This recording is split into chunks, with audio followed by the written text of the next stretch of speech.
Hello, I'm Eagle Gardens 1 on Instagram. This is fucking talking shit with Eagle.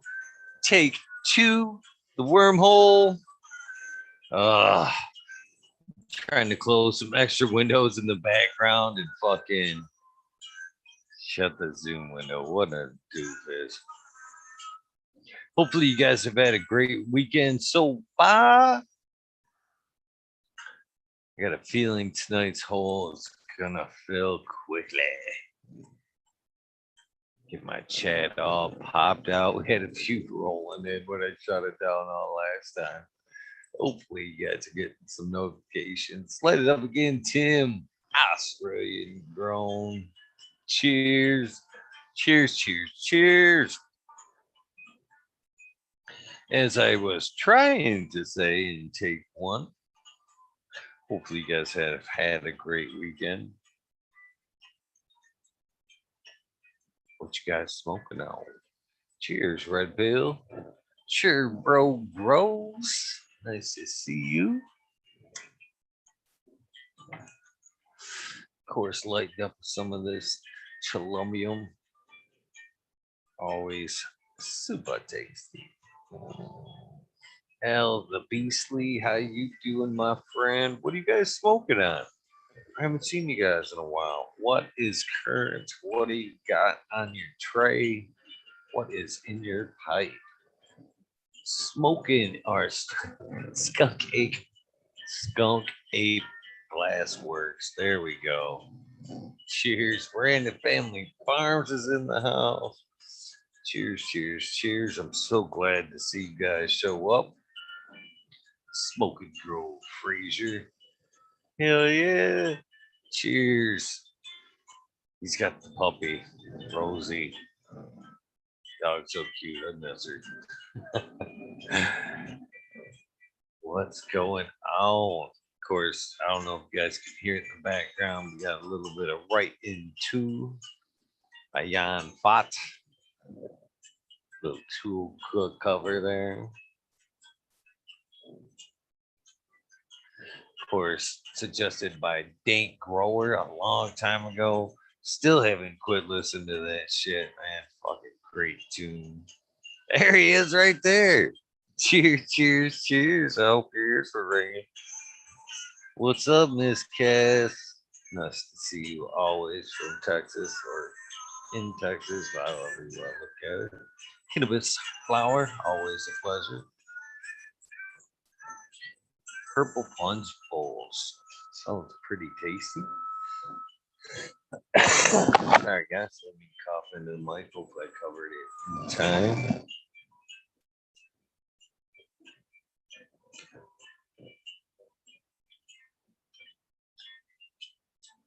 Man, I tell you what, I love that arrowhead, by the way. Smoke Grove Fraser. I haven't took this thing off since I put it on. Comfortably numb in the house. I seen Smiley in chat her earlier. Maybe he's home scrambling for the mic. Smash Canvas. How you doing, my friend? Always a pleasure to see you. Drinking some coffee out of my Smiley mug. This is one of my favorites, by the way. Got both on there. Of course, Mr. Smiley. Hopefully, you were one of the lucky few that got one up in the Bigfoot Lodge. Shit, it's kind of hard to top. I don't know what I'll bring down for October. I think I'm just going to fucking camp down there. I wish I was a little more well prepared for this weekend. I would have made it down to Rainbow Farms.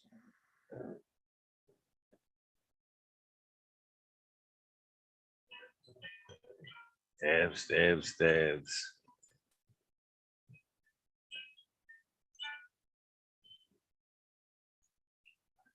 Dreaming up some pie rum cake. That sounds pretty good. Sounds really good, as a matter of fact.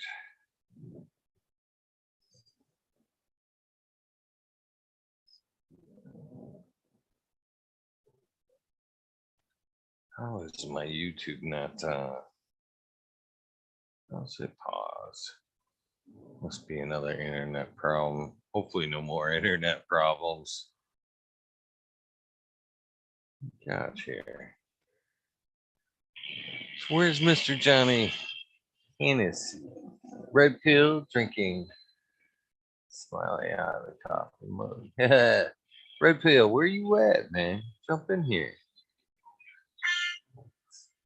Where are some of the warm Mr. Aldridge 25? How you doing?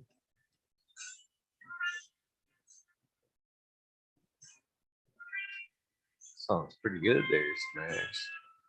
Here, get a few of us in. Hopefully, I'll start trimming up some of that Columbium, the week 12er.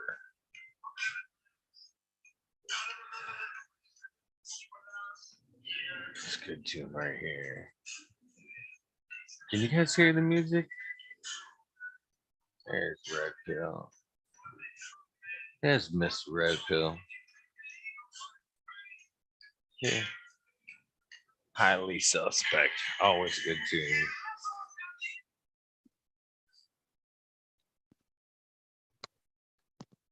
There he is. What up, Red Pill?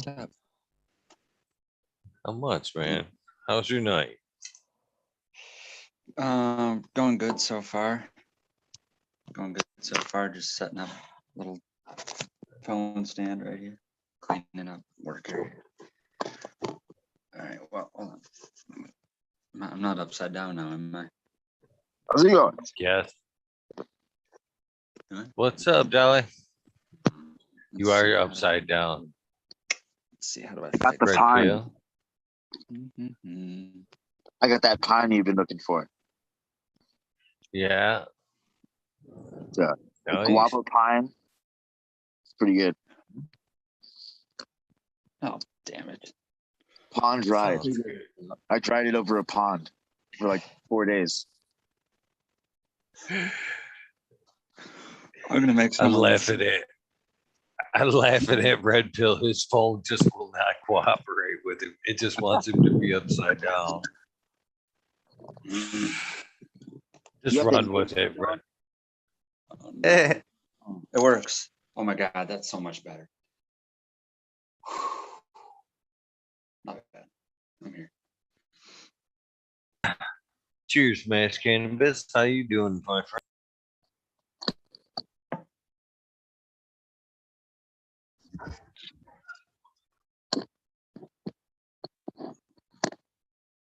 Your Columbium sounds freaking awesome. It's pretty good. Pretty good. But it sounds like you're So, having a hard time getting the real Gino expression. I'm all right, well, I'm buddy. hoping that might be a little bit more apparent here in this week 12er, but it still smells a little bit like that dragon fruit to me. What you got there, Smash? And I'm at with the one in the tent right now, Eagle. I'm over 100.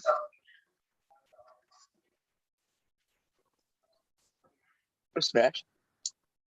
Oh, I was just gonna say I'm over 100 days on my plan in the tent right now, and it still just wants to go and go. Same strain. What strain are you? What strain are you growing at that 100? Same thing. No, that's not a papaya. The papaya finished between. I could have pulled it at like 55, 56, but I think I ended up pulling it at 65 and 67. So I had two phenos. The one in the tent is some fucked up seeds that I got. I think I think I got hustled pretty much because it's not what it's supposed to be. It was supposed to be a UK cheese crossed with Black Domina, and I'm looking at it and I'm like, I mean, I'm hopeful, obviously, but now that it's going almost 120 days, I'm like, yeah, it's neither of those ones. That that Columbium's half UK cheese. and it's marked for 100. Of course, it's half the Santa Maria Colombian gold too, but 100 to 120. Maybe, I mean, it's got some fat nugs. I haven't had to tie up a plant in a long time. Like, you know what I mean? Like yo-yos or steaks or anything. But this one needed it. I went in there last night and one of the buds was literally almost breaking the branch because it's so fat. It You sounds just want, similar, to be honest with you, a little bit, because again, that Colombian that I'm growing out, it did the same thing to me. I actually took a couple of down at night. I was like showing a lot of good signs of some red hairs. I'm like, yes, girls. You look back at the muppies. I'm like, them girls are done right there. I pulled them out and they had some nice white hairs to them still. But man, them other ones that I left in there, man, just after I chopped those were like, nope, like they just fucking like they were Popeye and somebody just gave them a can of spinach or some shit. They were like, oh, we're just getting started. And I'm like, fuck, I was that's way what off on it that seems one. like. Yeah. It's just like I look at it and I'm like, dude, like the top nug, it looks like it's done. Like, but then like I go in there the next day and it's like, you can tell it got a little bit fatter. It's like leaning a little bit more. And I'm like, dude, you're going for the moon, aren't you? How's it going, John? Man, I had, yeah, Hey cheers, guys, Johnny. I think I gotta refresh my phone. I will be back in just a few minutes. It's not working very well. It's very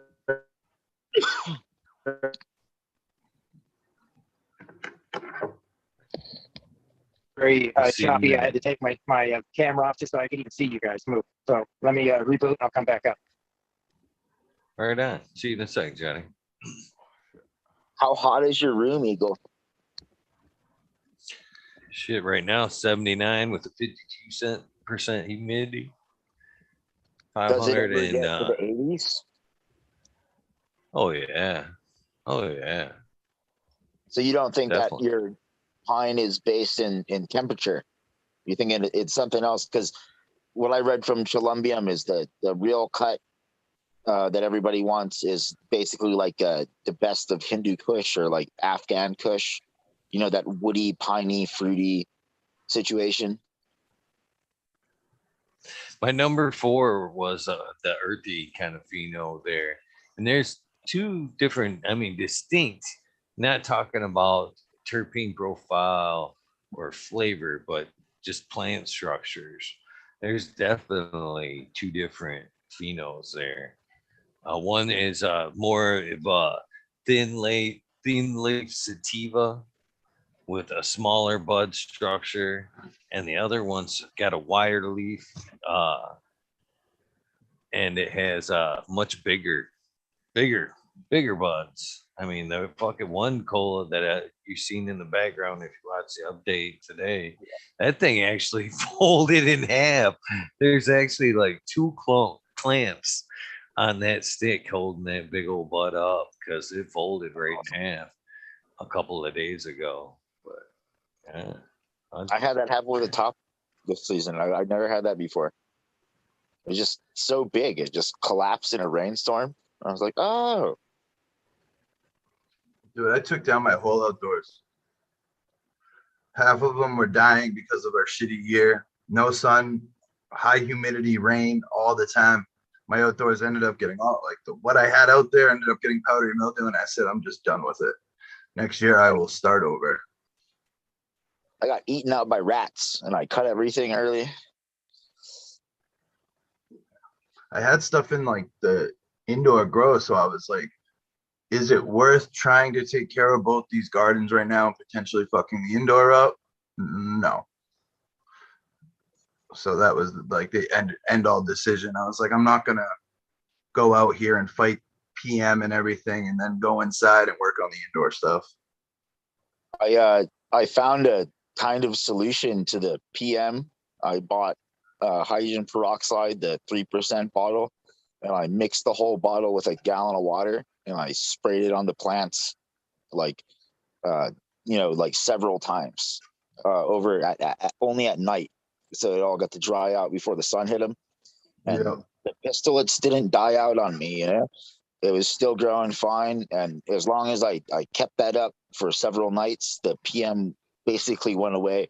But if I stopped again for a while, like it just takes over.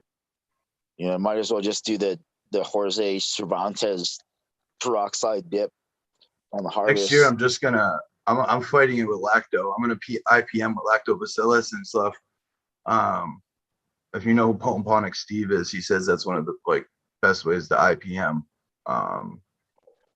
So if you have enough lactobacillus on the plant itself, the PM doesn't want to culture there, I guess.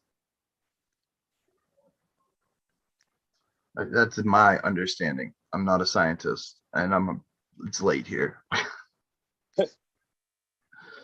I'm not really a science fan.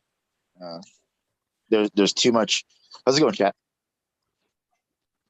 There's too many things that don't make sense, and then it changes every 10 years, and I'm like, that does not sound like something that I'm down for. But I will pour juices and stuff on my plants if I think that somehow it will have a benefit, and it has had benefits.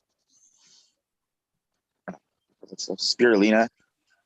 I dumped my old kombucha in there. Shit, I had some. I dumped in a couple of plants yesterday. The one I didn't drink from the night before had a little bit, about that much in the big bottle. A little bit in this plant, a little bit in that plant.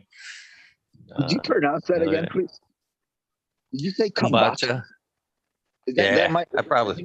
That might be the real pronunciation. I doubt it. Just a nice thing you came up with there. You got to throw that boo in there, that kombucha. Like according to wherever it is it comes from. Like I've never heard the dialect, so I don't know how they're saying it. Oh, I'm known for missaying things, so I'm sure I said it wrong. I've always heard kombucha.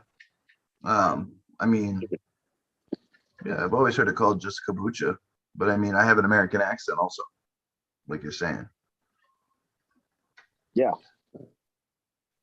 I mean, that's how you get awesome new words. Either way, I tell you what, I wouldn't want to be growing outdoors up here in Michigan, man. I seen it happen last year, and I think it's gonna happen again this year, man. You guys were discussing PM there, but man, last 2 nights in Michigan, up at least where I'm at, fuck. Last night was 42, swung back up to 80 today. Night before, 39, back up to 77. Tonight's 58. So it's 55 here right now.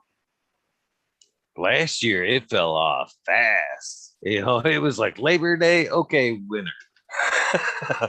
And I wouldn't want to bank my shit outdoors, man. If I was, especially being a caregiver, man, I can't, bank my patient's medicine on, powdery mildew or whatever. If it were a personal or recreational crop, maybe, but patient there medicine. Are strains. Yeah.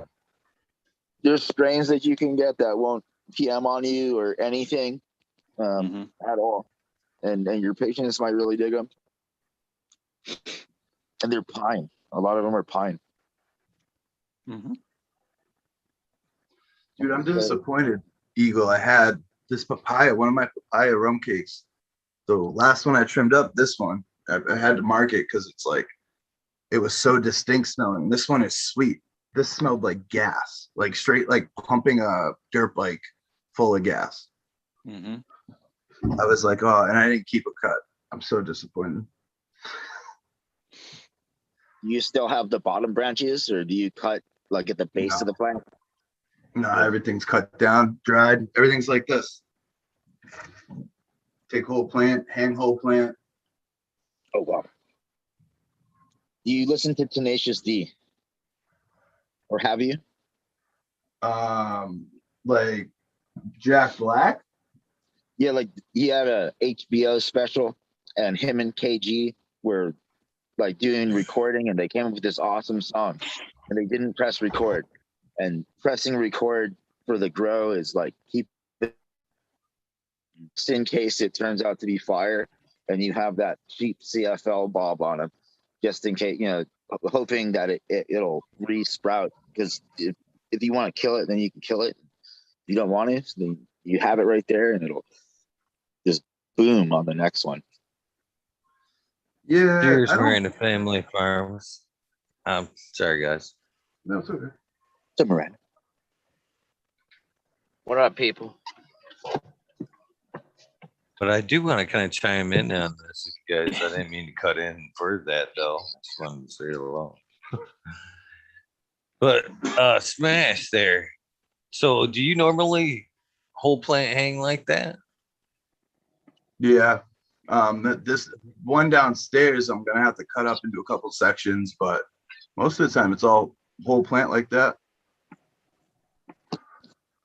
Do you always trim her down that close? What do you mean? Like Pull up. after? No, she looked pretty stripped. No water leaves, no nothing. About as Oh, bare yeah, as yeah. you could get her. Yeah, I'll take all the fan leaves and stuff off before she hangs. And then I just let everything else dry. I asked because I've been kind of kicking around or entertaining the idea of the long dry there, the 60-60, the whole idea of trying to take it as long as you can. And I don't know, conditions. Well, I guess if you're going 60-60, conditions really isn't a factor because you're controlling conditions. But I almost think you're not necessarily you per se, but the process is robbing it from a longer, better cure in the end. Because the way I'm thinking it, the way I've explained it the last few times I've talked about it, is that plant's a living thing. Basically just like a rose in a vase. As long as it's got water, it's going to continue to flower. So if you're leaving the more plant leaves, they're obviously storing water and nutrition. So if you leave more leaves, even the water leaves on there, it's giving it more water and nutrition to slowly die out like a rose in a vase would. You know what I mean? Versus stripping everything down and kind of robbing it of, said water and nutrients for the longer, slow cure that you guys are looking for. Again, that's not the way I try, but that's kind of the way I've been thinking about it though lately. I don't know. So What you thinking on that? I get 2 weeks out of my hangs, 3 weeks. Sometimes I'll go 4, but my room stays 65-60. So 65 degrees, 60%. When it's bunched, like, cause I always see them when I do a whole plant hang, it always comes in and starts bunching up. You know what I mean? When you're hanging them upside down. That's kind of why I take a lot of the fan leaves and stuff off, because when it starts bunching up, I don't want to have a bunch of like microclimates with those fan leaves, because I think they're holding more water than the bud. Like I don't want it to get moldy in that like area, because I have a little bit of like fans in there. There's just one fan, not much moving air, just enough to keep it like unstale. You know what I mean? That's what I've always kind of understood. That was one of the benefits of the whole plant hang. Even if you listen to the old Mendo dope songs, let that fucking leash surround the buds, hold the terps in pretty much there. That was part of the benefits of whole hang, is letting the leash surround it like that, hold the terps in like a pre-cure kind of thing. Yeah. There's a When whole other side to it I can explain after you explain. I'm just saying, when I like hang them, I like how it has like, it's like a little protective shell of like leaves always. You know what I mean? Like when I'm trimming, it's pretty easy to trim up, but everything always ends up surrounding that bud. And I feel like I use all my trim and everything anyways to make edibles and do stuff like that. So I always feel like if anything does fall off, hopefully it gets caught in those leaves. I don't leave like big fan leaves, but there's still enough to like cover this plant when it's like drying. I mean, if you looked at some of the other ones, they're all pretty much, they have like their smaller leaves. Some have a couple fan leaves. Cheers, everybody. Cheers, Angus. Here's Mr. Bingus. Johnny. Johnny. Smash, how are you? Good. How are you? Did we lose Miranda? I'm not sure. It seems like we might have. Oh, Ryan damn. Genetics and Red Pill, how are you? Greetings, chat. I just thought I'd drop in. I missed the, dude, I don't know if I'm getting my notifications or what, but it's pissing me off. Hey, Ethan, how many people we got in chat? Is it rolling or? It is. 52. Because I tried to get on to what said the wormhole and it went on for 21 seconds and it stopped. That happened to me. Oh, that was me. That was me. The first And one. there was take one. nothing after that. There's nothing after that though. Huh. That's weird.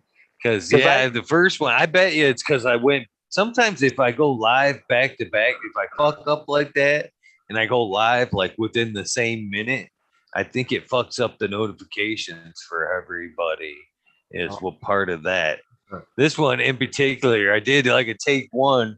I go live and I'm like looking at my screens and I've got all the chat windows from the fucking previous show up. And then I go to start exiting out all the boxes and I exited out of my Zoom. I'm like, shit, I just ended that one. I sat there and watched the wheel spin for a minute. It was kind of fun. But dude, whatever. I mean, I'm here. I made it. I'm glad to. Hey, Red Pill. What's up, Jolly Canna? Smash, I do the similar Drinks cannabis. drying and curing method that you use. With I try to keep it at around 60, 65 degrees at about, it usually ends up being about 50% humidity. But full plant hang, sugar leaves surround the buds. And I think Eagle, it was one of your interviews, I think it was last night or the night before, where you were mentioning how the plant continues to live, right? And it actually can cure and get stronger. And I've never done a wet trim. I know Eagle does that. I've done it once or twice. I've never Depending on what my end product's going to be, I wet trim. Now, if you wet trim, is that better? Is the sugar, do you capture more sugar for the like oils and stuff like that? I just do it to get fresh frozen. Oh, okay. Gotcha. That makes sense. I do it this. I don't do it. Well, I used to do it mainly for the fresh frozen, but I do it for the trim, to be honest with you. You know, it's one time and done. Even if I were hanging like I used to, which I wasn't whole plant hanging, I was just more branches on a fucking clothespin on a coat Hanger, hanger. yeah. Yeah. So basically, I'd have to just buck the buds off them. But if you wet trim close enough, you know, if there's anything left, any of that green will recede into the bud and it'll be nice and pretty. That's the other thing I like about the wet trim, and it has always more bag appeal, is it don't have, you know, you still have a lot of wet or hairs popping out. You know what I mean? It isn't rolled and tumbled. It still has nice orange or red hairs all over it. It has, you know, bag appeal. So that's why I like to wet trim myself. That's an interesting point I never thought of. How you doing, Red Pill? How do you do your drying? I'm just curious, not to try to take over the panel. Well, you just nailed it right there. My method was just that, line with pins and single branches or single colas. And then as far as trimming it went, like I said, I always think of wet trimming is whatever the senescence taking place. So whatever naturally falls off the plant in the cycle of it finishing is basically the wet trim that gets done. The only thing that gets trimmed off of that between the senescence and getting hung up upside down is anything that's got a stem that's easy to clip where I don't have to dig the scissors into it really or at all. And then everything's dry trimmed over a dry sifting screen after that. Usually where I was at, this was Great Lakes microclimate. So it was usually like 8 to 10 days indoors. Colorado is a little less. So. Everyone says Colorado's dry as hell. I've never been there. Well, here's the thing is I've had Arizona and Colorado weed. Arizona, I think, is drier in contrast than I've been there. Colorado. That's hot. Yeah, but somehow the Colorado weed was, yes, more inferior in a dry sense. But I don't think it was dry as in like the weed was at a low moisture consistency. I think it was a low terpene or oil, low oil content, which basically made it just like family. Basically, the bud was just as dry or just as oily as a family. Oh, now I'm making Colorado sound bad. It wasn't that bad. Johnny's got a heat problem, I know. No heat problem here. No, I just live in an oven. I think it has to do with air conditioning too, like Florida. Like Arizona and Florida, even though they have totally opposite outdoor climates, because everyone's using AC, they almost have identical indoor climates, you know. So And not necessarily because of the high humidity in Florida. Could just be different. Even if you're using an AC, the relative humidity would stay higher than, let's say, Arizona. what I'm saying is inside in Arizona, your humidity is a little bit warmer than would be outside. And in Florida, it's a little bit drier than it would be outside. They're not going to be, that's going to be the biggest, whatever difference is the humidity between those two. I was mainly talking about temperature. I wouldn't even try growing in Florida. I know people that do it, but I was down there for a couple of years. It's fucking rains once a day. Like it has to be indoor down there unless you have a greenhouse, I feel like. I think if I left Oregon, I probably wouldn't be a very good grower because I've always grown in Oregon and, you know, adjusting yourself to all the different other environmental parameters can be it can take you a year to dial shit in like that. You know what I mean? I switch up climates twice a year. So from my summer to winter, I have to switch. Oh, shit. Winter, I add humidity. Summer, I have to dehu. I see. Well, I Funny, know. I'm adding humidity all the time with my swamp cooler. Right now, it's getting cool enough outside that I just got the air blowing through my house. Nice. Yeah.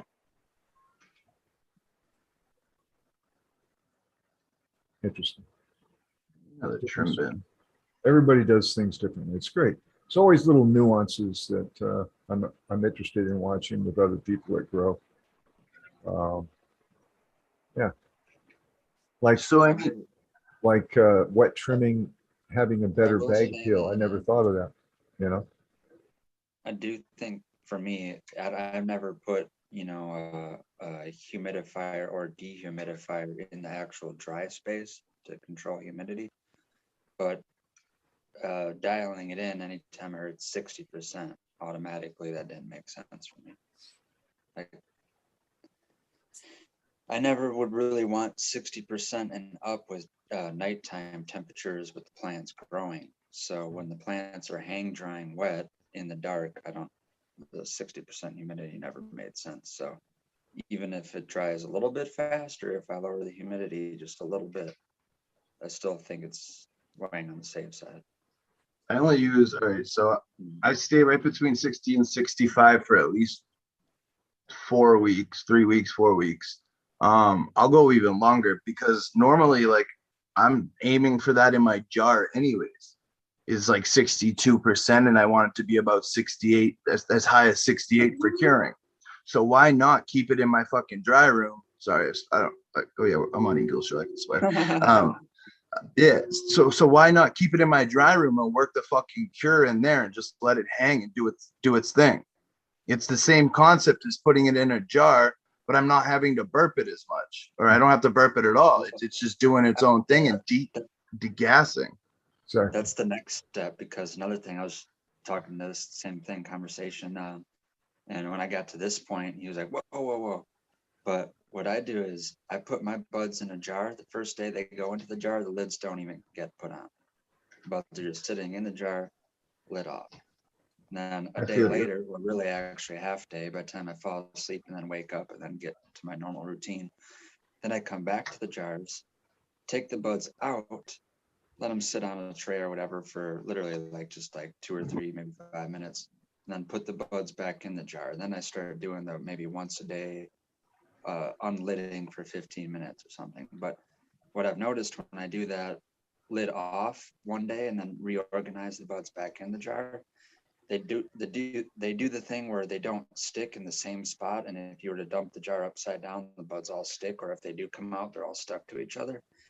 If you leave the lid of the jar off the first day and then reorganize them back in the jar, they kind of have this, drier exterior to them, and they sink or kind of like fall on top of each other in the jar, to where now you pour the jar upside down, they just clunk out one by one. They're not stuck to the outside or the inside of the jar, and they're not stuck to each other inside of there. So, but this was a lot of, like I said, this is a lot of figuring things out before I thought of controlling the humidity in the drying environment, or before I thought about putting humidifier packs inside the jars. This was all I use them. I was gonna say people probably gonna make fun of me, but I love these fucking things, man. Especially when I have to change humidity between seasons. I throw one of these in a sealed jar. I put a little thermostat in there, and it stays around 62 for a couple months. And then if I want to go longer, I'll throw a 55 in there. Yep. like, I'm wondering if I checked everything, if it would already be in those parameters. You know what I mean? I don't store in jars anymore. I have a bunch of those I should probably give away because I don't Just use bought a them. bunch of jars tonight. I just utilize my closet. I'm trying to keep my closet more like closed, right? Grower. You always want to kind of peek in and see how things are doing. And it's just not a good idea, or at least it's my mistake of, that's why I have trouble keeping it at 60 on the humidity. It'll go down to 50, 55. But when I add more in, right, it goes right back up, so if you're constantly adding, it stays between 55 and 60, 65 degrees. But it's when you stop adding, then as it dries, you either have to add some kind of moisture or jar it, you know what I mean? You have to do something because you don't want it just to sit there and get bone dry. I had an emergency situation with this stuff. Like this one plant's in my room hanging right there because I had a flooded basement from the hurricane. Oh, fuck. I was worried. I mean, I've been dealing with a heat wave. We had the last hurricane, and then we got a heat wave. So like my dry room was a little bit hotter than I like. It was at 70. I like it as high as 68. Like that's the number I like to see. Like 65 would be ideal, but like 68. But it was up in the 70s. I added more fans, and like it was a pain in the ass. But my basement ended up flooding over the weekend. I was like, oh shit, I got stuff drying, and I was worried about the humidity spiking downstairs.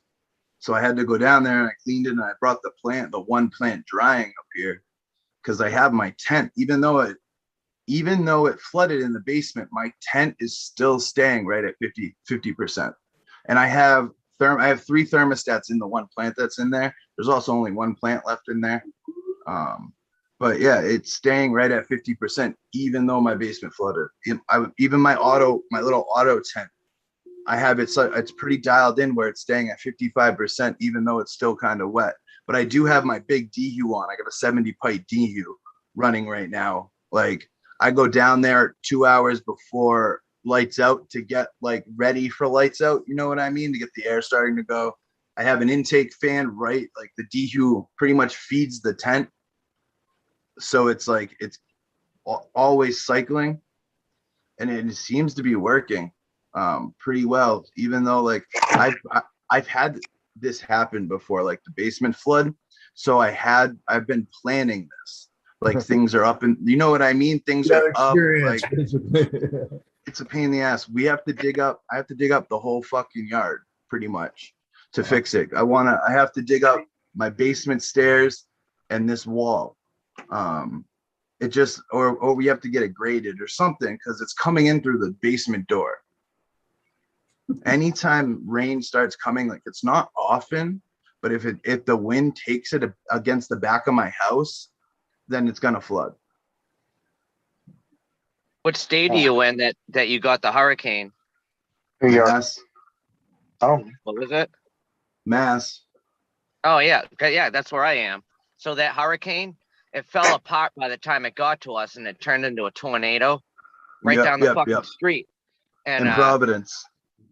yeah, over on the Cape, it was a EF0, so it was like 71 miles an hour, and I think that my plants outside would withstand a hurricane like 0, maybe a 1 before they start fucking up.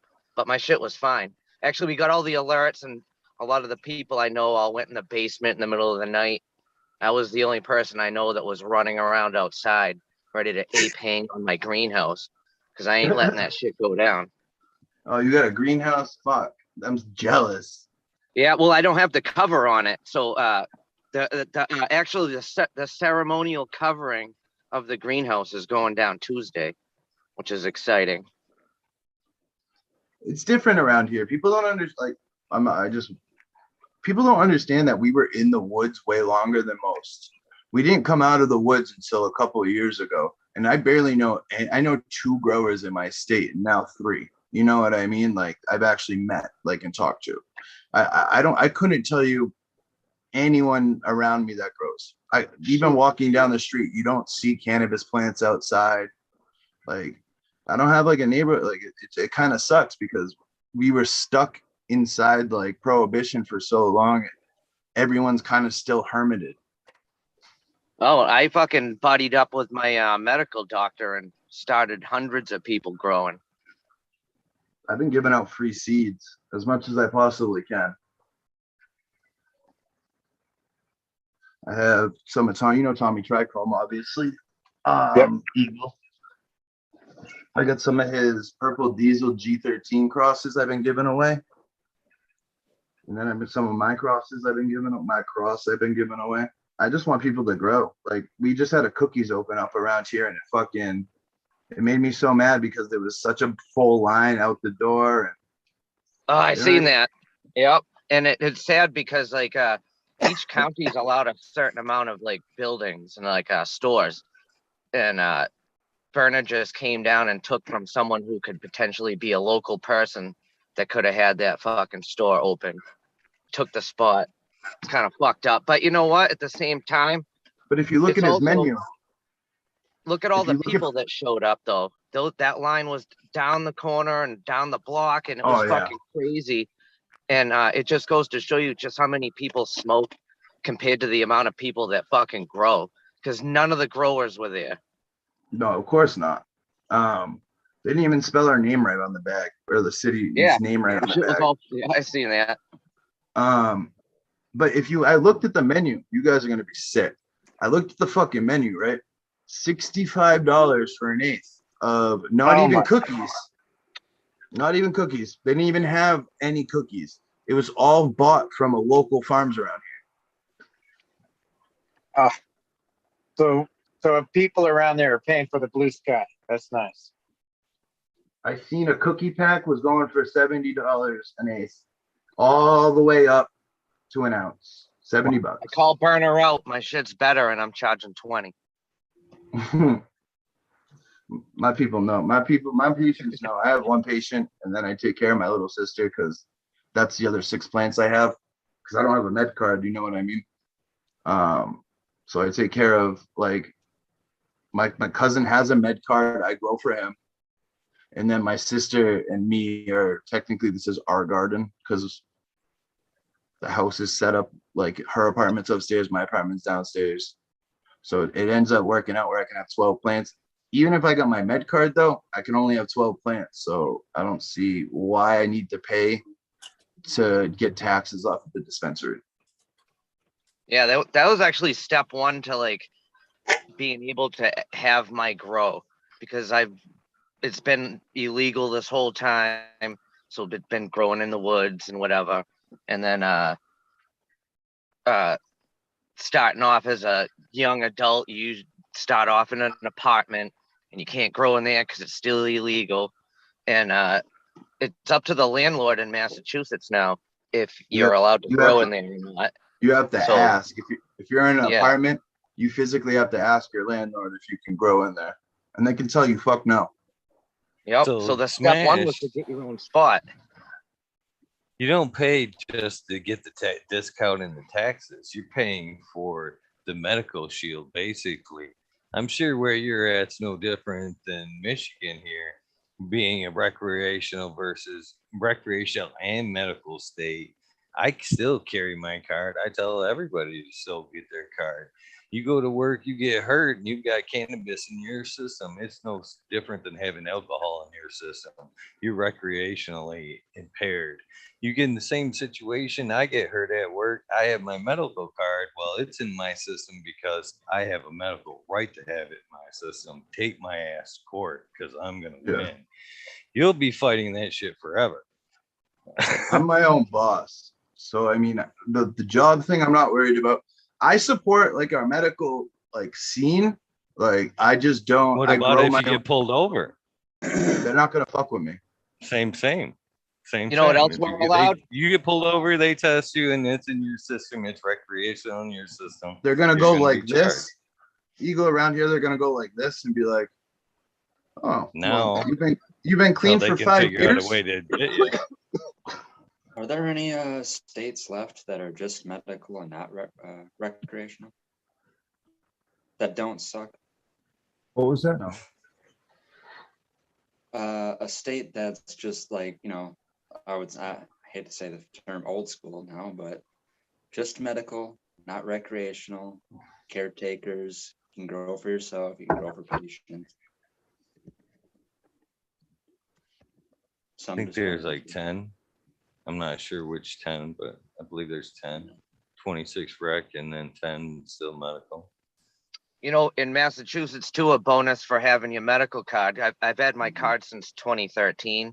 Is as recreational, you're allowed to have 1 ounce on you, whereas a medical card, you're allowed to have 10 ounces on you.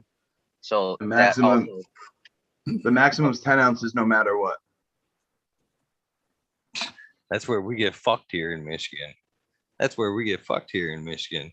Me as a caregiver, 5 patients plus myself, I'm only legally allowed to have 15 ounces on my possession at any one time, ready or whatever. But as a recreational grower, if I can grow fucking 50 pounds, I'm allowed to have 50 pounds in my recreational closet over there. No questions asked. I can sit on it all day. But as a caregiver, call it medicine. It's fucked. My arms are tied with 15 ounces. That's bullshit. Smash, did you end up going to Tarptown? No, Miss Jill didn't end up going. So the only reason I was going was to meet Miss Jill.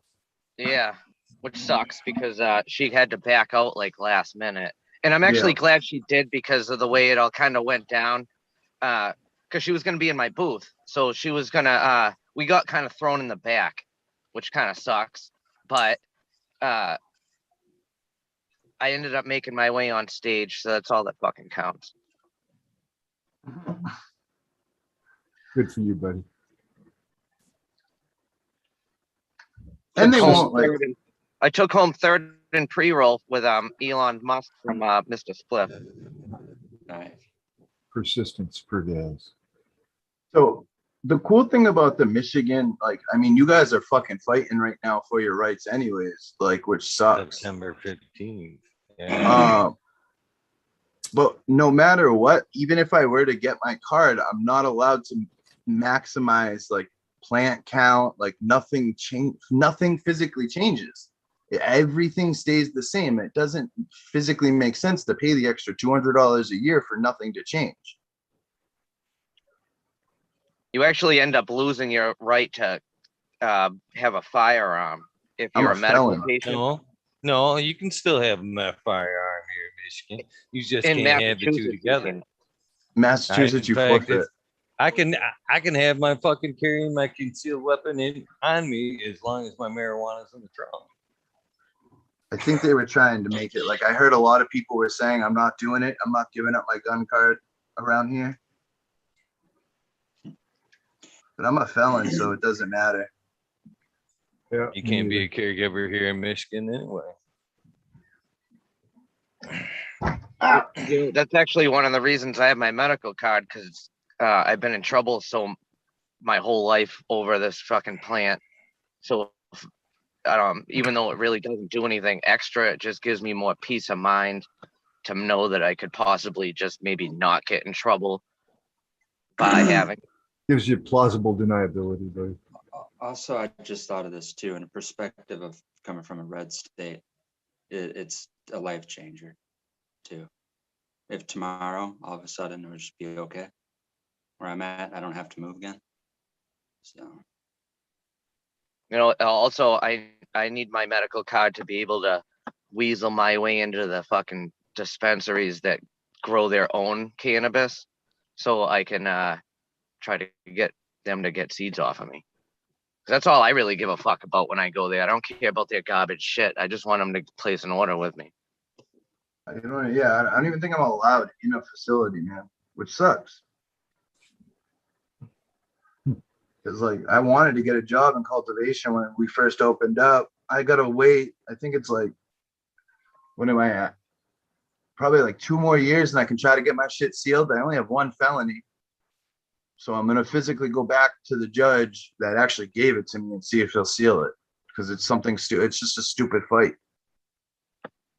There's a dispensary in Brockton that's doing an expungement thing this weekend, and they're gonna have lawyers there helping people out, and they made a big post about it with the actual laws of how you go, what qualifies to be expunged and what doesn't.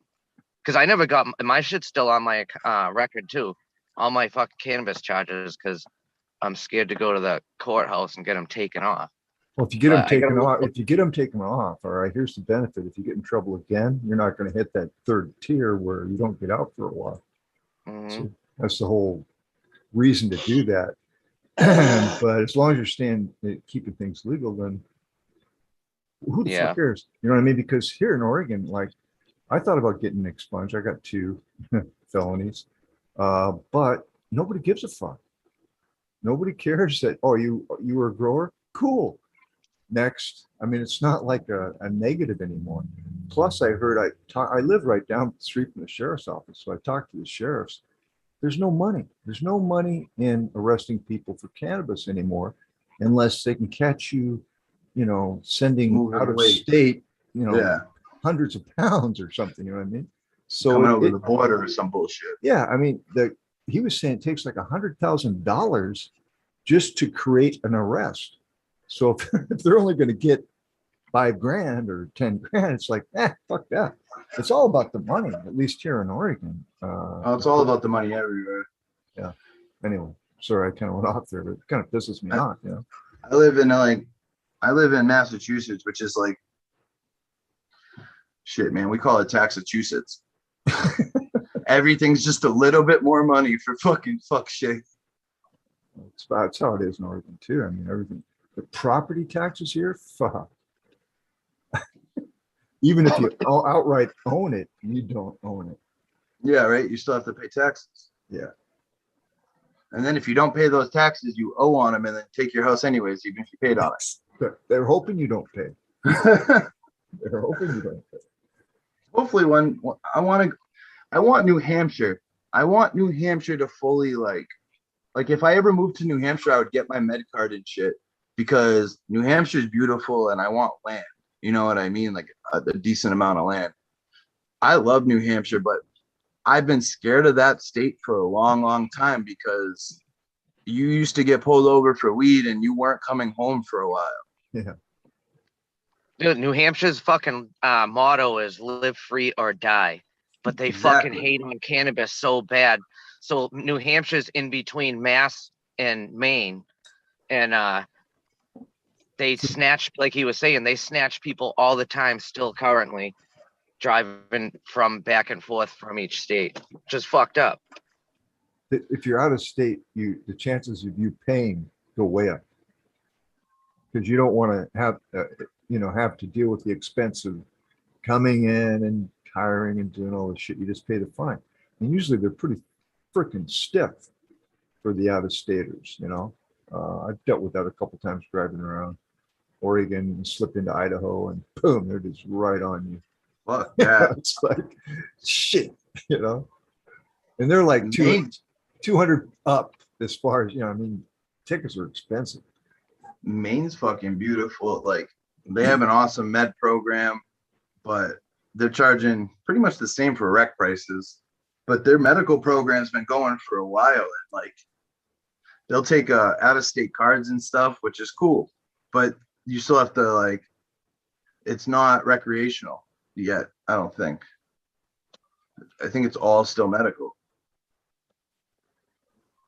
When I went Or they just- to when I went to Earl Cup in Arizona, I stopped off at a few different dispensaries, and they didn't take my Massachusetts fucking medical card. Just fucked up. Really? Did you negotiate? I mean, how did you? That's ridiculous. No, I just paid full price as a recreational person. I wasn't considered I wasn't allowed to have my medicine at a reasonable, well, at least a little bit better of a price. I got treated like a piece of shit. Oh, you got the standard treatment. I see. Yeah, right. They said, "Fuck this masshole." Right? Tomorrow, I'm gonna be done with harvest tomorrow, and because of fucking that event, which was like 2 weeks ago now, it took 5 weeks to finish this harvest, which is fucking ridiculous. Yeah. It's been balls to the wall. It'll pay off. Yep. I'm stocking up, man. Have a bunch of autos going, because I don't like to stop growing. So I just kind of popped a bunch. The rest of the autoflower, like I had 5 feminized seeds left, so I just popped the rest of the autoflower seeds I had. This stuff's giving me a decent harvest. Out of 3 plants, I filled out a 5x5. That's good. Like pretty much filled it out. Couple spaces you could see the floor, but good amount of it was filled. Good at least 2.5, 3 foot canopy all the way around. So like I'm hoping I can save up enough where I can go travel for a little bit. You know what I mean? Put enough away where it's like, all right, I don't have to grow for a little bit. I can actually go have some fun. I've been thinking the same thing, brother. Oh, actually, I want to make a speech about that. Please do. Yeah. So we're all weed nerds here, and fucking Subcool's mission was to overgrow the planet. So Yes.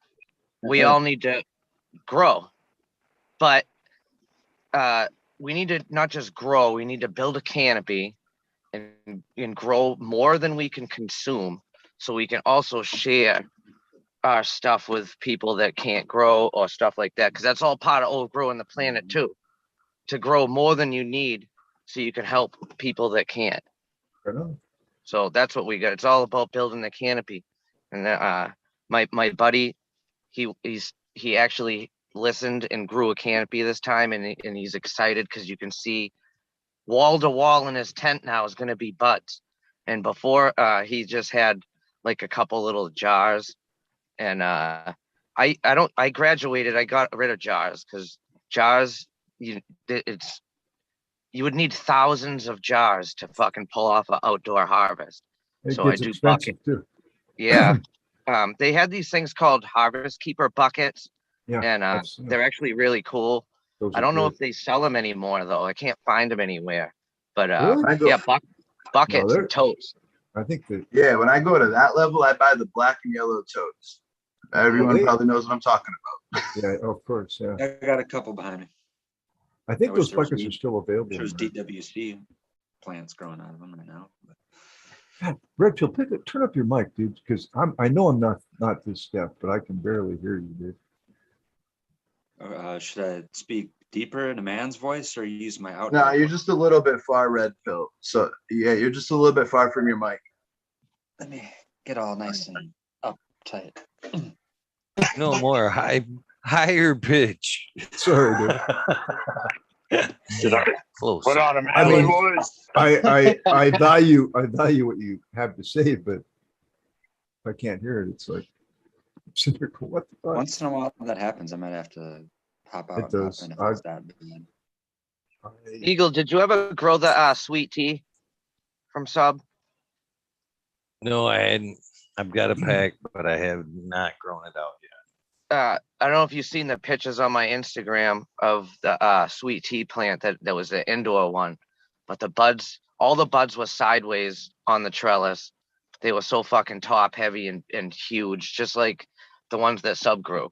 And I ended up sectioning that plant down 3 different harvests. That's why it took so long, because it was just so much meat on the bone.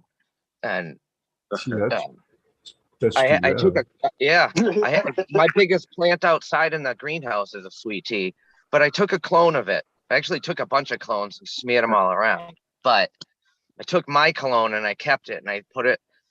I transplanted it into a 7 once it got bigger, and I put it in the back of the veg room. And then I kind of grew my veg room bad. Like I couldn't I get do it to it. every time, man.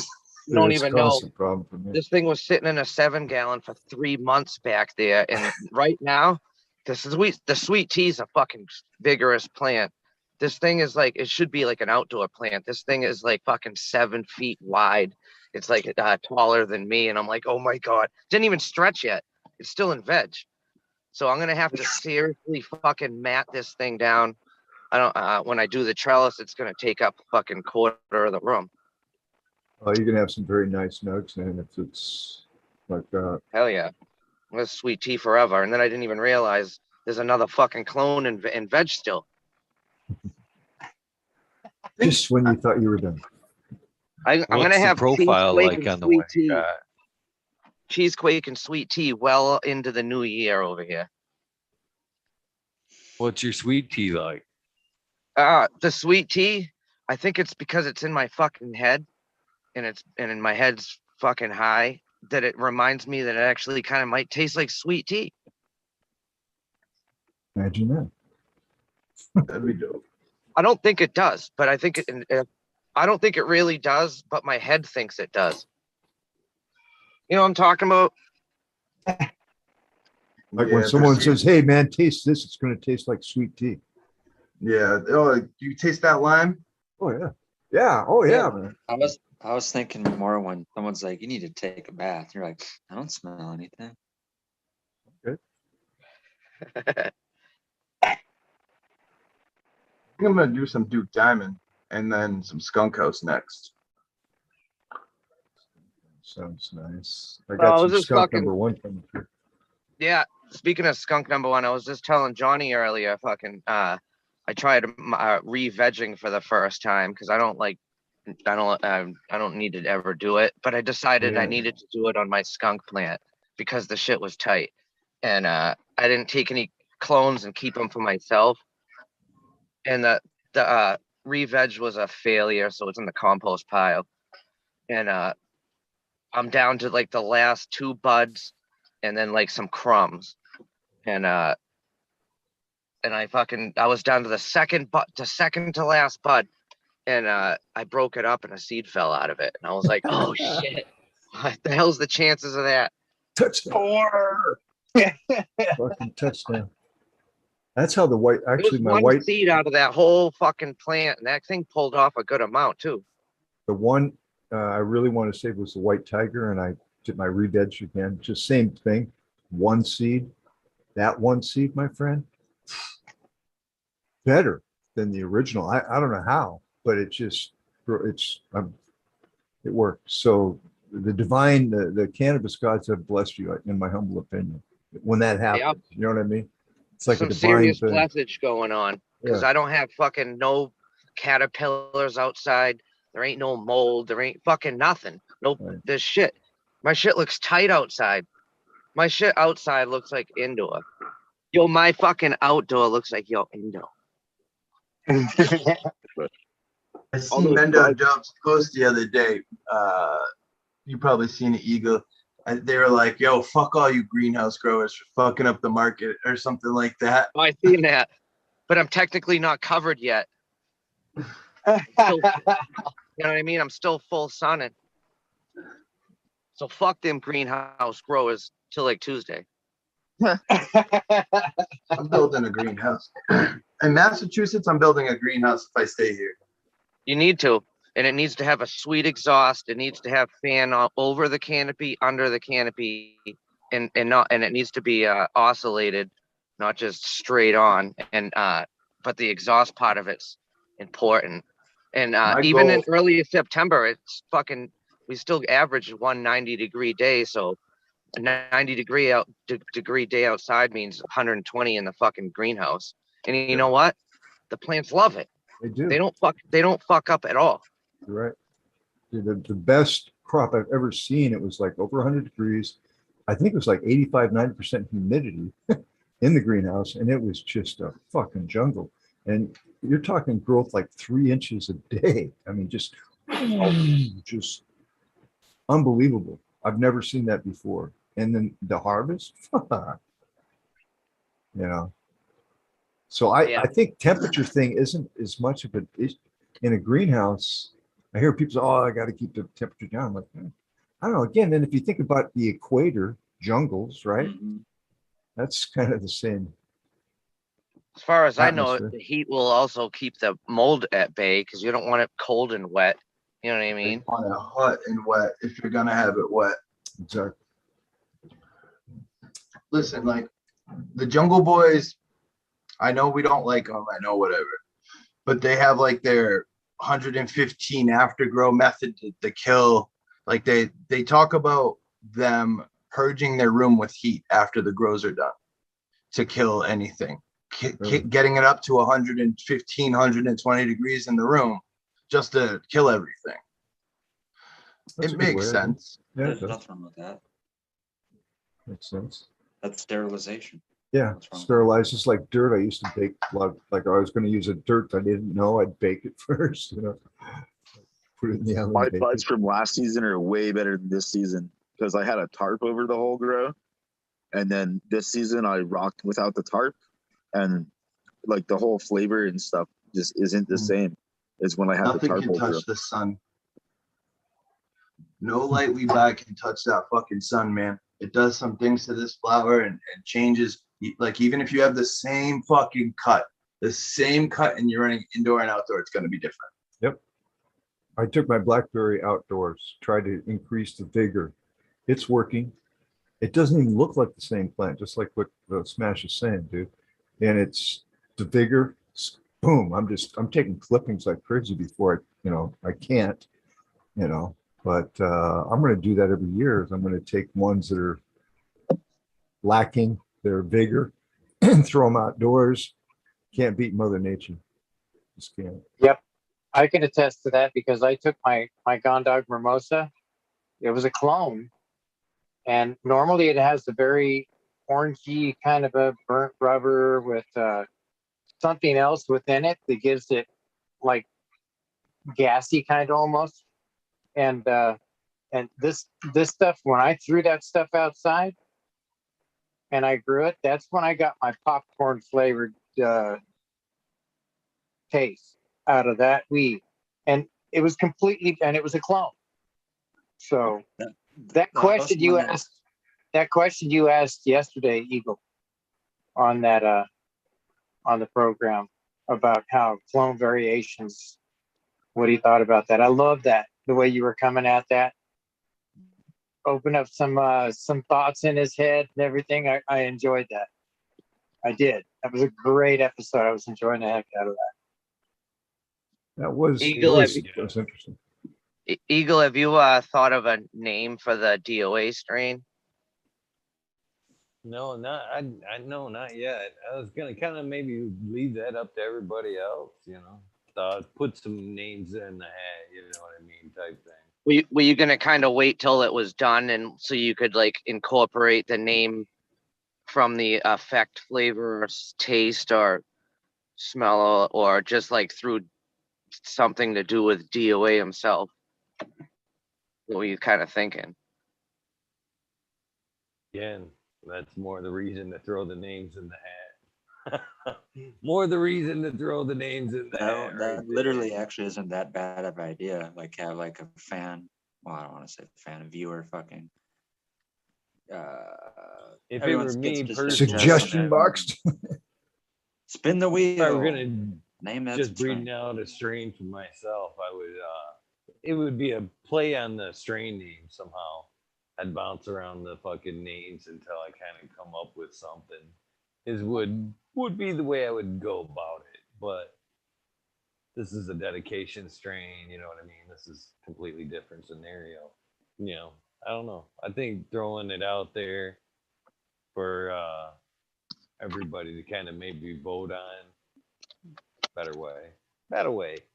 What's the Yeah. number? What's the number code for DOA? I forget.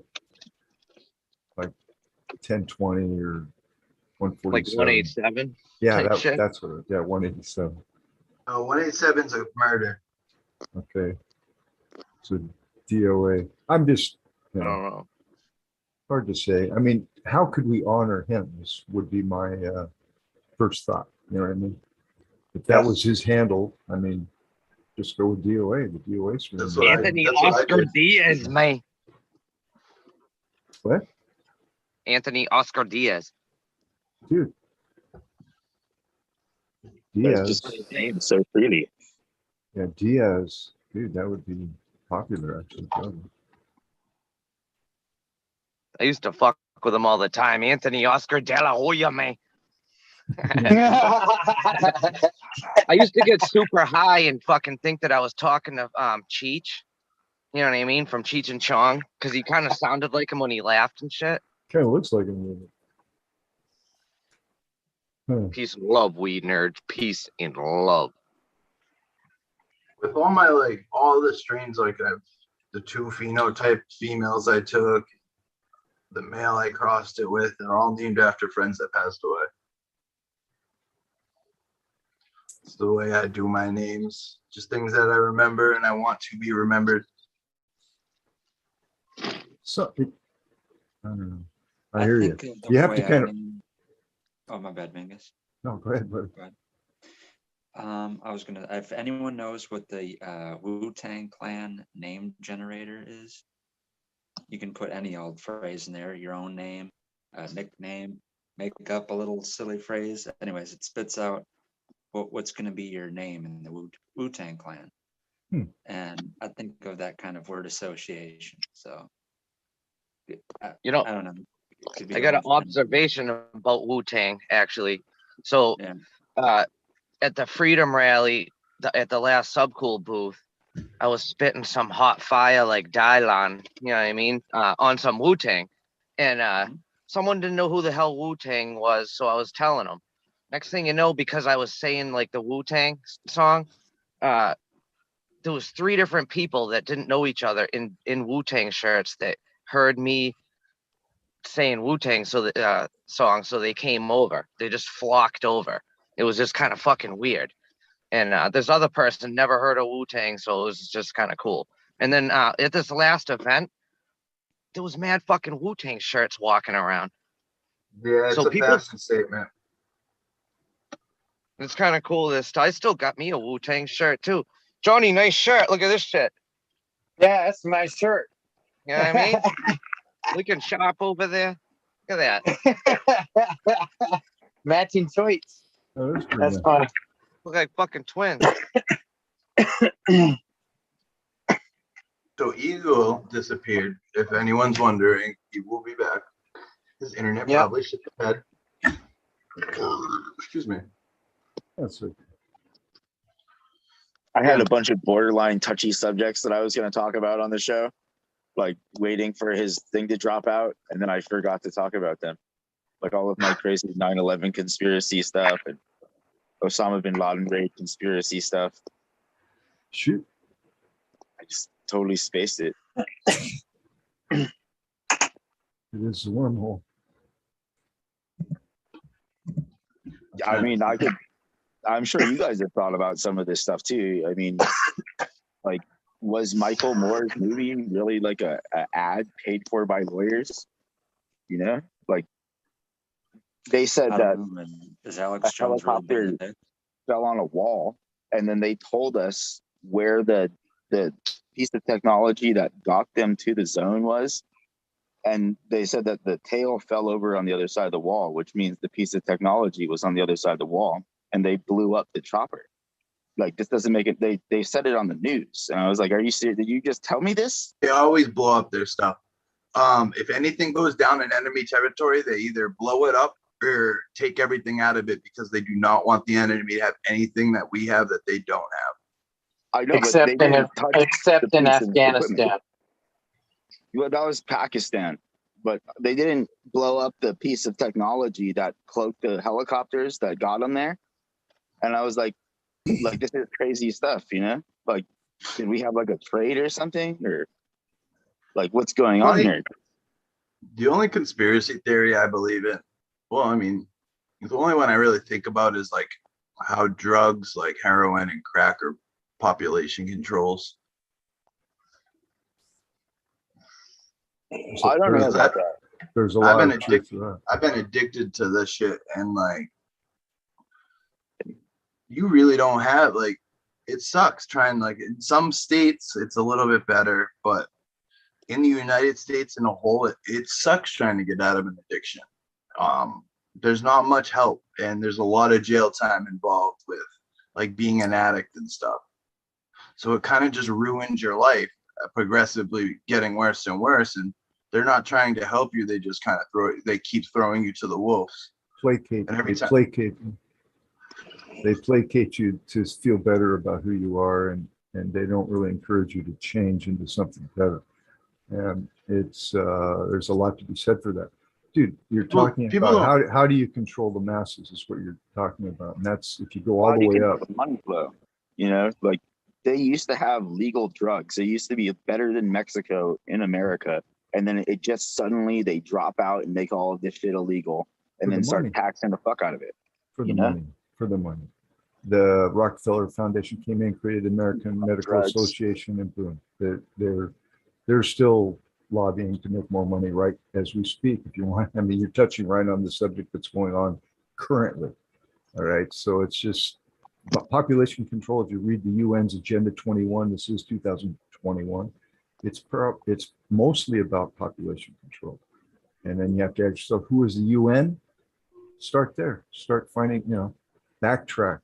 Bottom line, it's all about controlling these little human beings that basically are slaves. So, I mean, I think we got to trace the money, and it seems like there's these big groups of dudes, and they're like, we've been around for a couple 1,000 years, so we're the shit.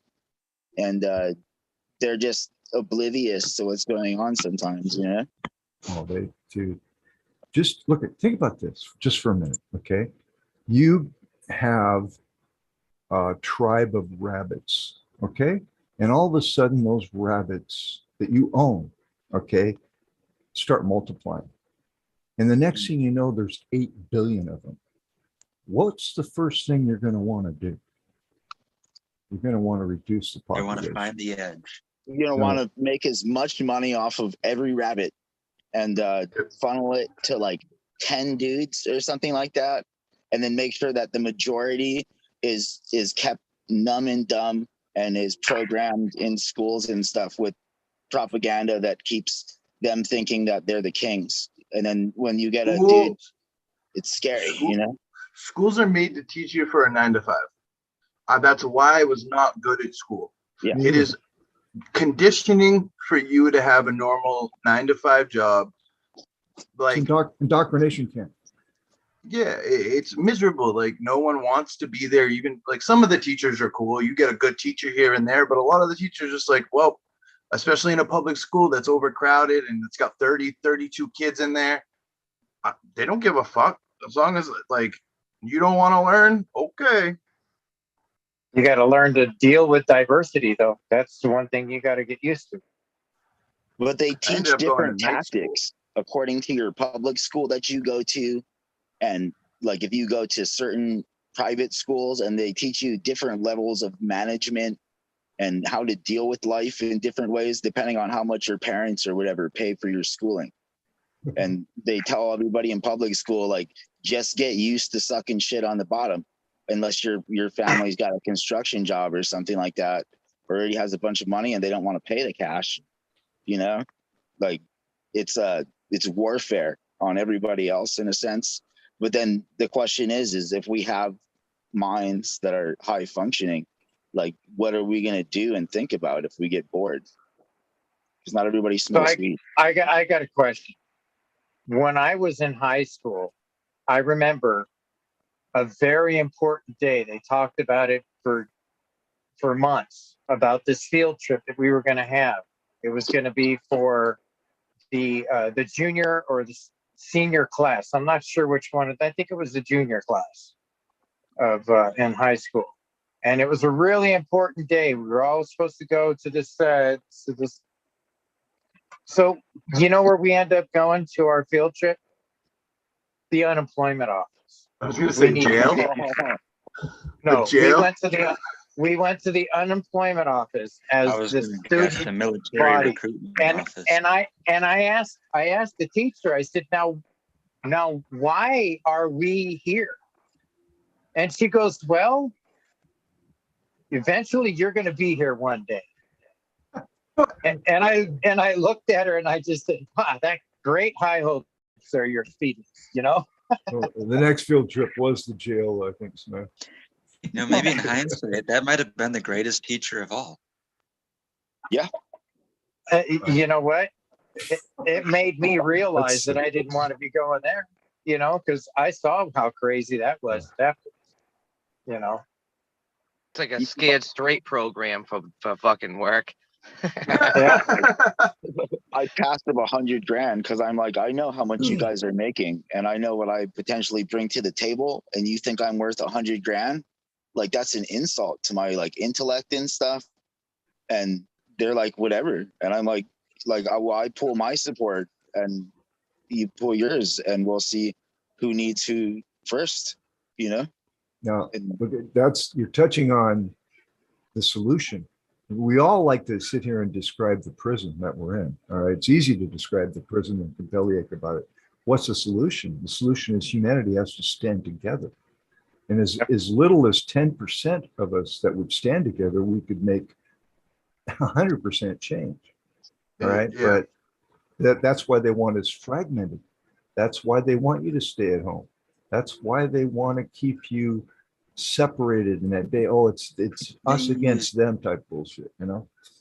Like our social media now takes, like, if you are a left or a right, they will take the other side and put it in your face. Sure. Just so you get upset and act on the, like, you know what I mean? It's come to the point where you look back and you like, I'm at an age where I step back and I'm like, I don't give a fuck about either of these sides. No. At all.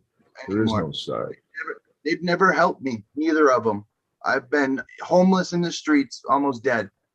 No one has come to my aid. I've done everything pretty much. I've worked my way out of the gutter.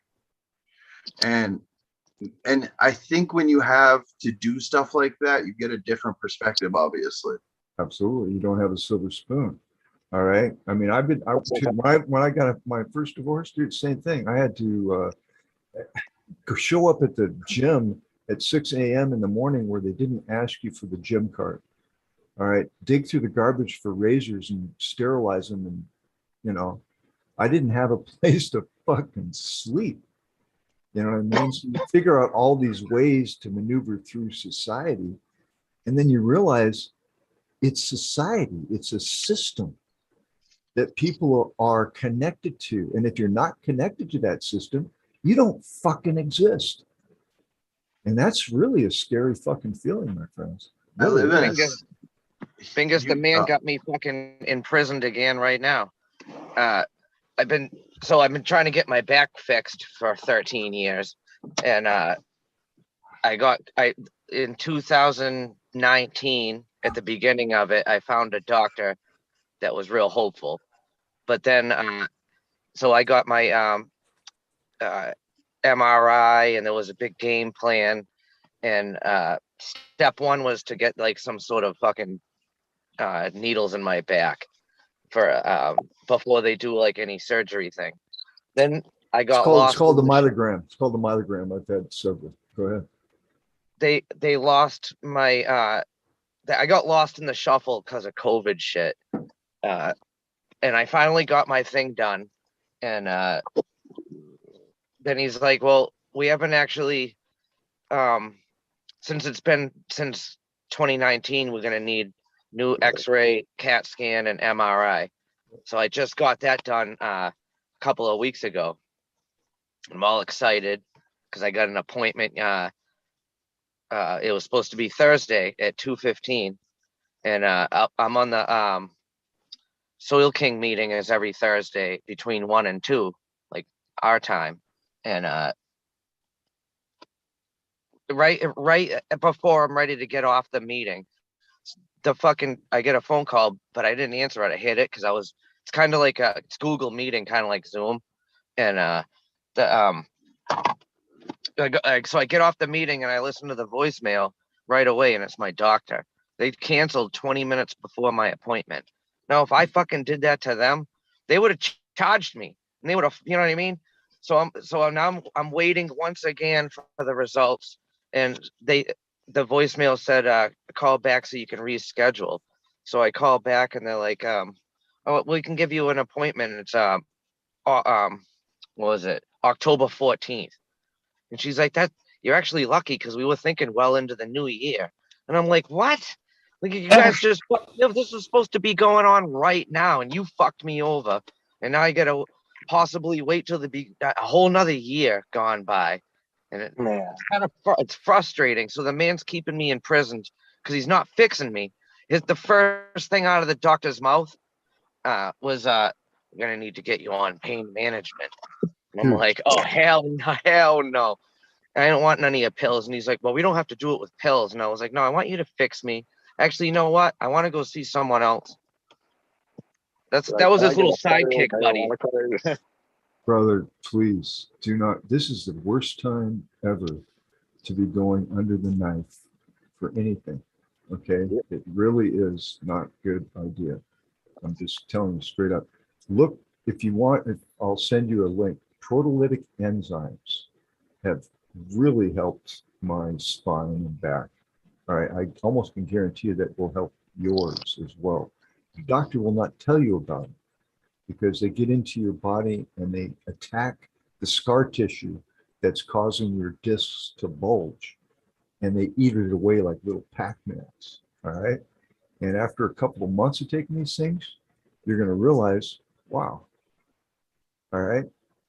Didn't have to go under the knife. Here's the other thing. I've been under the knife 3 times for my neck, once for my back, and once for a quadruple bypass surgery. When you do that, you've put your life into the hands of a stranger, my friend, that I'm telling you straight up, doesn't give a fuck about you. He's looking at how much your insurance is paying him to dial in the gases properly just to keep you alive enough, all right, so that they can make their money, you know? So go ahead. Actually, someone once said, and it's true, the second you walk out of your house, no one gives a fuck about you. No, that's pretty That's not true. He's like, Go ahead, Kine. I didn't mean to step all over your point there. oh, I thought we were having an East Coast conversation. Go. I'll squeak in about that. Is sometimes I contemplate if I should have had back surgery. I mean, I had scoliosis, but like I said, in hindsight, I don't know I don't know all that stuff well enough to know if it was a decision that needed to be done. You know, they scare you to say like, oh, it's gonna fuck you up later down the road. So Look, it gives you relief, but it's temporary, and it's designed. It's a treatment. It's not a cure. All right. So once you like fuse your discs, all right, the disc above and below are going to wear out 5 times as fast. Yeah, that's what they actually told me. So I need a couple of discs fixed up and fused, and then the one above it's ready to go. So I asked him that, and he said, "Well, since it's been so long, let's fix the ones that are fucked up, and then deal with ones that are gonna fuck up later on." Gonna, So it's gonna be a chain reaction, and I'm actually somewhat cool with it because it's been too long. I'm dude, fucking sick of waiting. it gets worse each time, bro. I'm telling you straight. I've had 3 Close to death exits. anyway, so I don't really care. You know Oh, what I I mean? remember what I was going to say. So this this proteolytic enzymes, is that what you were saying? Yes, sir. It's called. I can't think of it. It's made in Germany. Is it easy to get?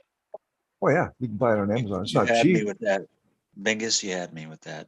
It's made in Germany, sold. They, I got it from my buddy, Food Forest promo coach, Howie.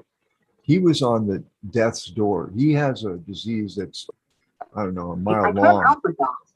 And basically, they said, you got a couple weeks, maybe a couple months before you're dead. And his disease actually creates scar tissue that you can't stop, right? So scar tissue just eats up your whole body. All right. And so what is scar tissue? Scar tissue is like the plaque in your veins for when you got heart problems. The scar tissue that builds up around your joints when you have inflammation because of a bulging disc. Right. And these little fuckers get in there, and I swear to God, it works. I could not, I've said this many times. I was at the point where I couldn't make a fist with my left hand.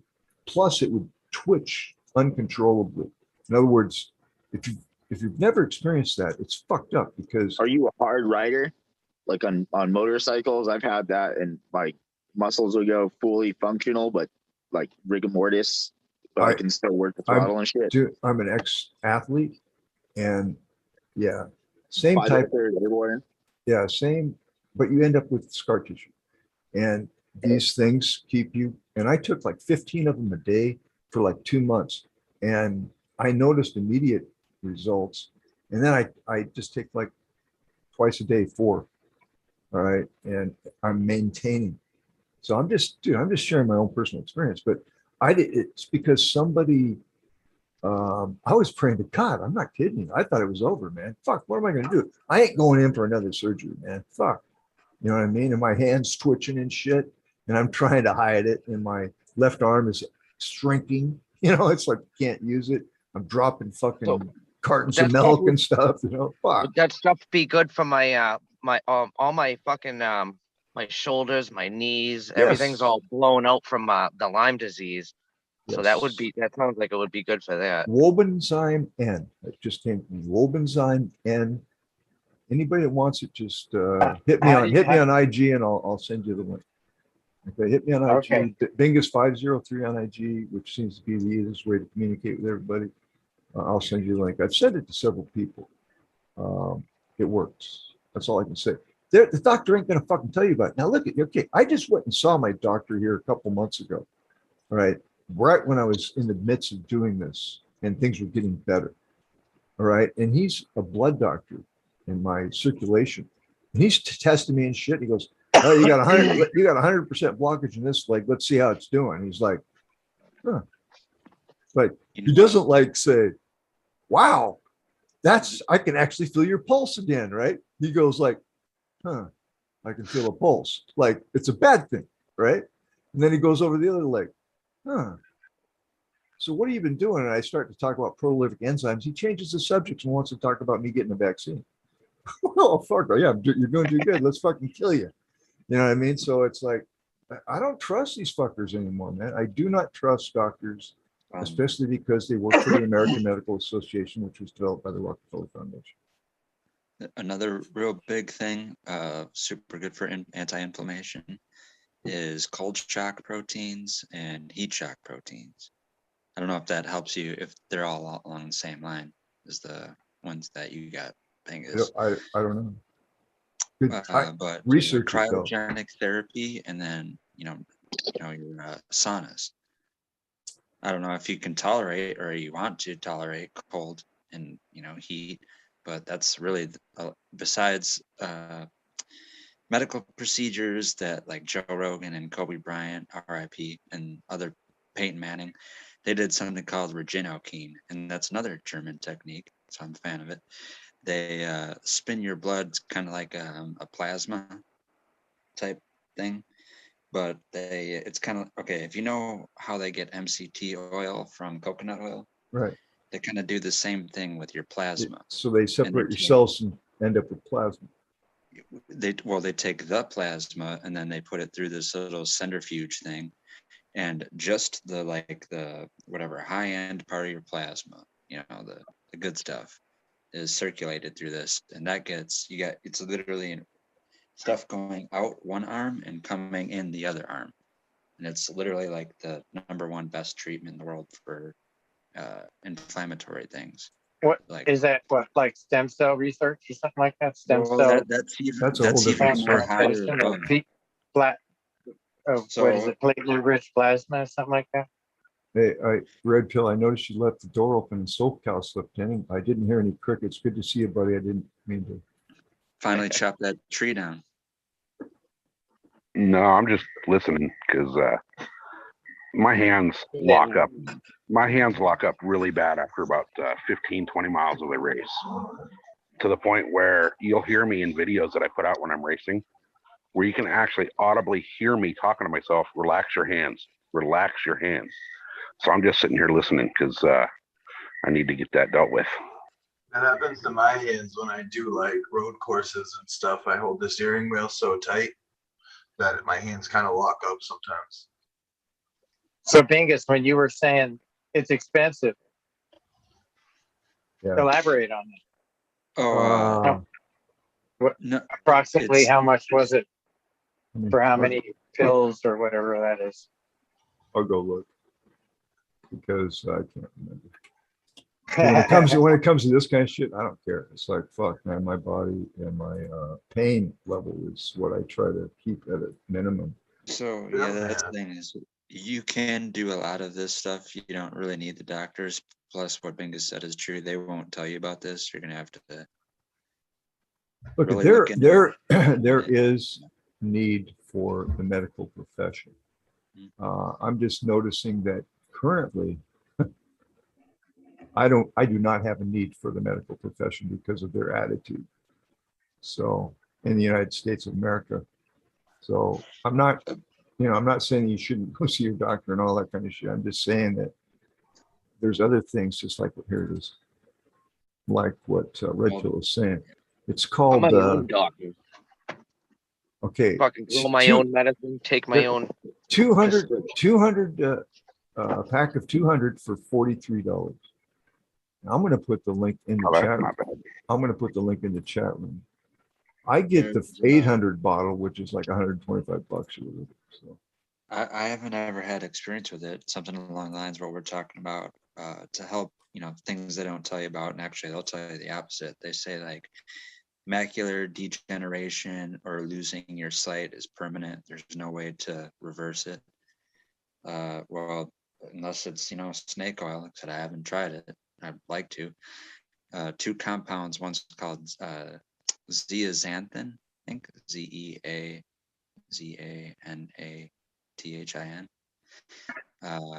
and lutein. And supposedly those, it's a dillberry extract too.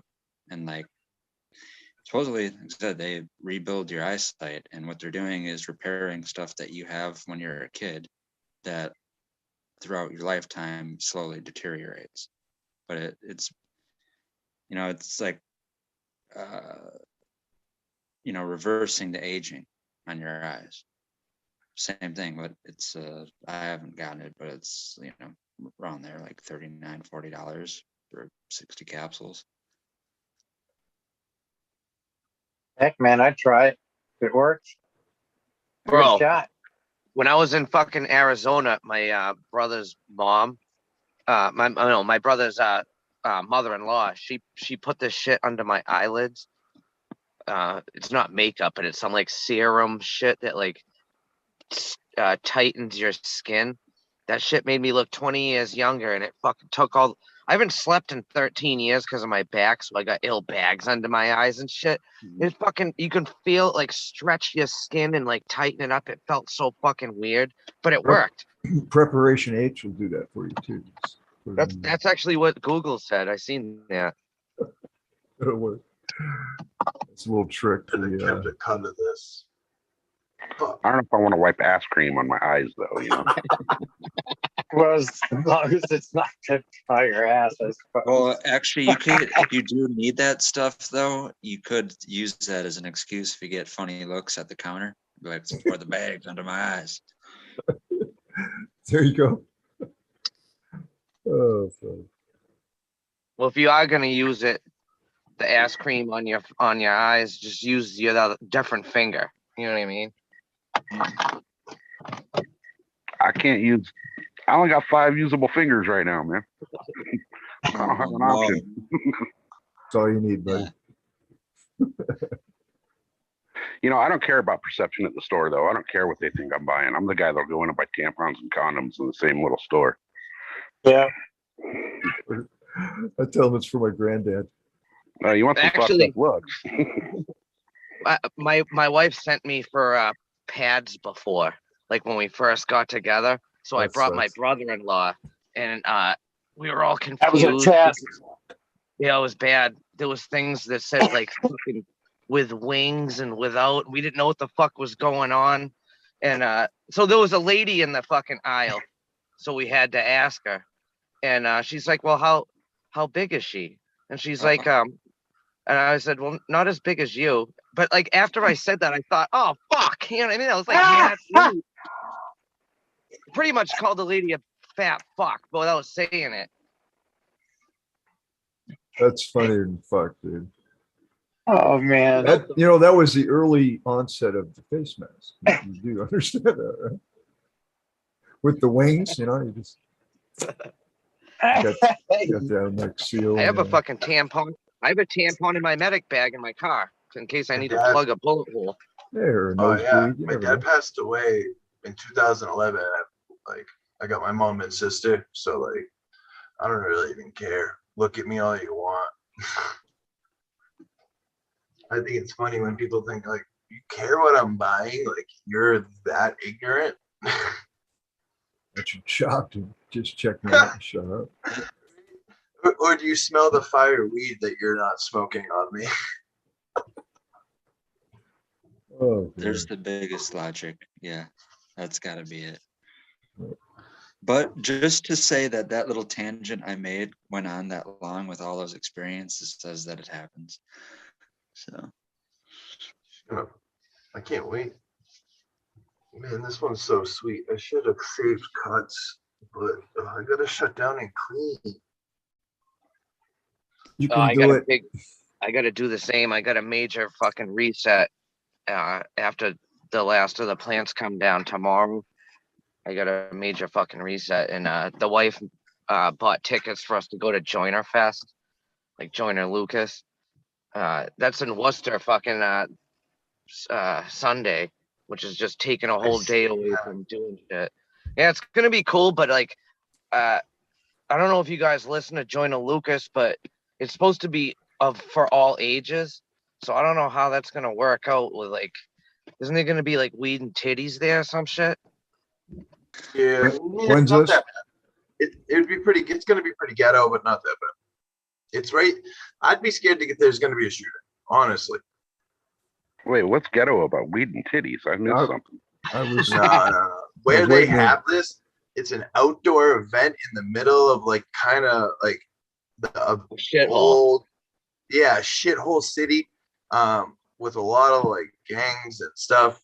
And this is a big rapper. It's not like a country artist. He's a rapper from the city. So it brings out a big crowd of like different neighborhoods. I'm trying to be as politically correct as I can.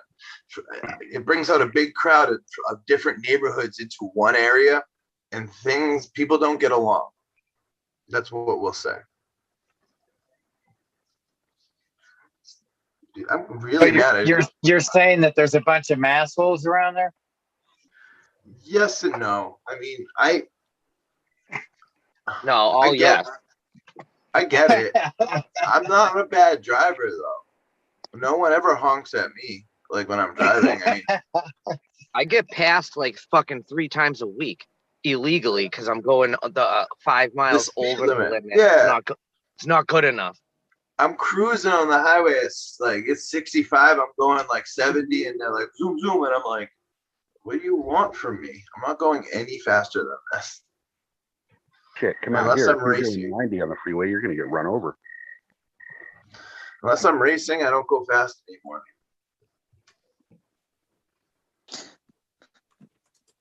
No, out here like 90 is slow.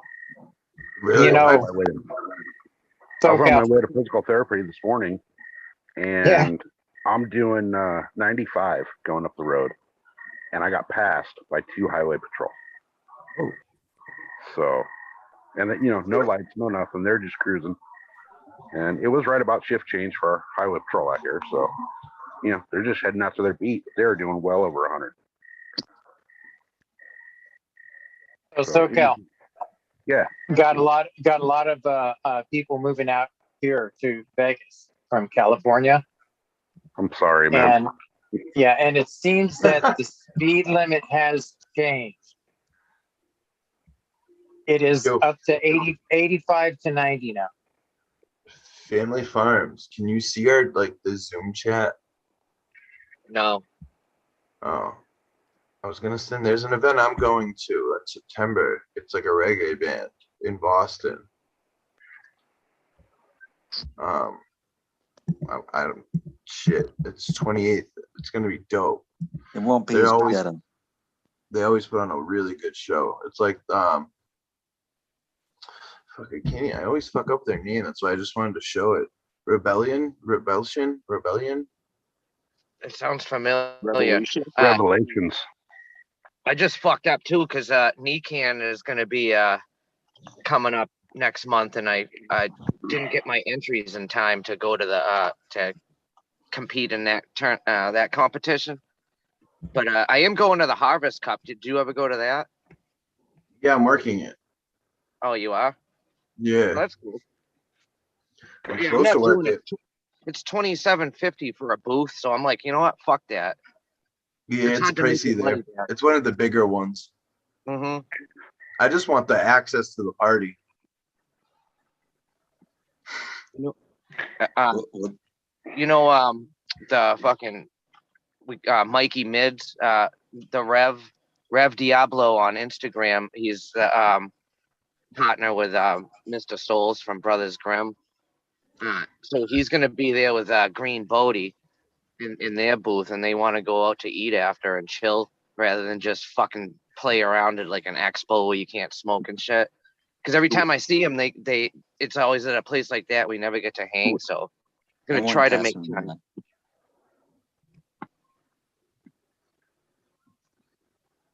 I mean, what else? Gene Traders is supposed to be coming back here. We haven't got a date for Freedom Rally yet. So Yeah, there's a date. There's a date. No, I haven't seen it. Yeah, they posted it. There's a date, and the big act is like fucking Immortal Technique. So He's kind of dope. He's kind of crazy. There's not gonna. It's not. I think it's gonna suck because it's kind of all last minute for vendors, for acts, and everything. I don't even care, bro. I'm meeting up with a bunch of old school homies. Like Captain 420 is supposed to try to come down. My boy Charlie Farn, he's got a tier 2 in Mass, is gonna pick me up, and I'm going with him. Are you boothing it or just going in for like the just going to? Well, I don't know if you would have a booth. No, we're just gonna probably go chill. Yeah, because I boothed it last time, not because the last year was COVID, but the time before I boothed it, and it sucked because you tied down behind the table and you don't get exactly. to explore. I like the more of a mobile sale. If I'm gonna like bring anything like glass or something, I'd rather sell it out of my backpack because I can like join little Backpack fuck boy. I can join little crews and smoke with them and be like, hey, what's going on? I don't have to be stuck to a table because I have ADHD, man. I can't sit down for longer than I'm trimming right now. This is the longest you guys are gonna get me for a while. Ooh, my spray. Eagle, what's up? What'd you go eat? Nah. Well, I don't even want to talk about it. Let's just leave it Okay. at that. I don't Okay. even want to talk about it. So you guys are trimming. Like there's a lot of dudes trimming. My understanding of the wording of at least my state's law is that it's 4 ounces of usable marijuana. And I don't think that anybody here or anybody who knows marijuana besides certain Rastafari sects would consider a plant that has the leaves surrounding the bud usable until all those leaves are gone. You know, because they only allow 4 ounces of usable. And so I assume usable means that's trimmed up. So you can have 4 ounces of trimmed up buds, but you can have like a pound of, untrimmed, unmanicured weed, that's going to take a couple of days to make, usable. September 18th, 12 p.m. to 8 p.m. If That's anyone pretty wanted to- objective though, you know what I mean? Kind, that's very objective. I mean, that's an attorney's, That's my defense. I'm sticking to it. yeah. To the arresting officer. What- Yeah. Notice Are how you I said saying arresting. the cure? Like, because to me, like, I don't really like to smoke a bud until it's cured. No, at I least mean, a when, month or when, two. if you get busted, they're gonna lean, like, you're saying it's trimmed up, they're gonna say no, or, you know what I mean? They're not gonna agree with the degree of trimming that is keeping you legal. They're gonna make sure that it's not keeping you legal, has been my experience. So once they focus in, they gotta make their money, right? So whatever they commit to, and many times too, and I've witnessed this, they will make a commit to an arrest and it's totally done wrongfully. But the Yep. people are so fucking poor that they Mhm. get stuck with an attorney and they just get pushed through the system and boom, boom, boom. All right. I mean, I got involved. I'll share this with you guys real quick. I mean, I've been, I've got 2 felonies for growing, but then I got involved in a real estate fucking scam. Okay. Where the guy inflated my income and I got the house. And anyway, I didn't know what I was doing and I got myself in fucking trouble. Right. And fuck, I forget where I was going with this now. God dang it. Forgive me. But Basically, what you described. Talking about described the it as- manicured buds versus Oh, okay. unmanicured buds. Shitty lawyers. got you. Okay. So we were on trial and really the banks were the ones that were suing us, right? Because of the fraud that this mortgage broker had created. Okay. And so we subpoenaed the banks. All right. The banks never showed up. All right. So we never got to face our accuser. I swear. And all right. And so that should be dismissed right there. No, it was a federal case under federal law. They pushed it right through and there's nothing you could do. Why? Every attorney in that fucking building was on their page. All right. Every single one of them. So it's like, wow, you can't, I mean, the game is rigged, man. If you get caught in that kind of system. So I had to go through that bullshit. Dude, I was fucking innocent. I mean, I was just like, what the fuck is going on here? And so that's when I really started fucking researching what is really happening in this system. And that's, so. Dude, I don't even know you, and I'm just hearing the story, but I guarantee this was 2008-ish. Yeah. That's what caused the whole fucking property fallout right there. It They made a wasn't movie just about that it. mortgage lender. It was Oh, every cool. mortgage They lender. made a movie about it, bro. Anybody trying to get a house at that point, they didn't give no shits, man. They were willing to doctor all the numbers to get you in the door. And fucking, and by, you know what's funny is, in my opinion, right now, we're going to go through 2008 again. Right Yes, now. I agree. You know why? Yeah, I'll tell you. Well, you Joe probably will Biden. agree. Is well, all this free money that's floating around right now is packing everybody's total income numbers. Now, right now, you see a huge explosion in the housing market because of inflated numbers. Basically, all these people are going to are getting in these houses, and then they're going to have a mortgage payment here soon when this money runs out that they will not be able to pay. Yep. 2008 all over again. Oh, Like, pandemic unemployment's supposed to run out on the 4th. I've never got, so I kind of got fucked in this whole deal with this COVID stuff. I haven't even got like a stimulus check or nothing. did you pay taxes? Yeah. I mean, unless you made a certain amount of money, like you didn't, No. you know, but otherwise you'd I have should have to been. I should file. have been qualified. There was one situation I understand. I figured out why, but and then I got the third one, but it didn't go to me. 100,000. Yeah, I got fucked. But then I signed up for the pandemic unemployment, and they've been dicking me around since last November. Whoa. I call them. I'm like, why? You said I was pending, and then identity verification. I did that, and now this, and like, what the fuck? And I call, and they hang up on me. Oh, you know why? You need to call a lawyer and pay the $75 an hour for consulting or whatever to find out if it's worth it to action them. See, that's it. It's all about the fucking money, man. I have a lawyer. Yeah, I could it call pays it. the bills.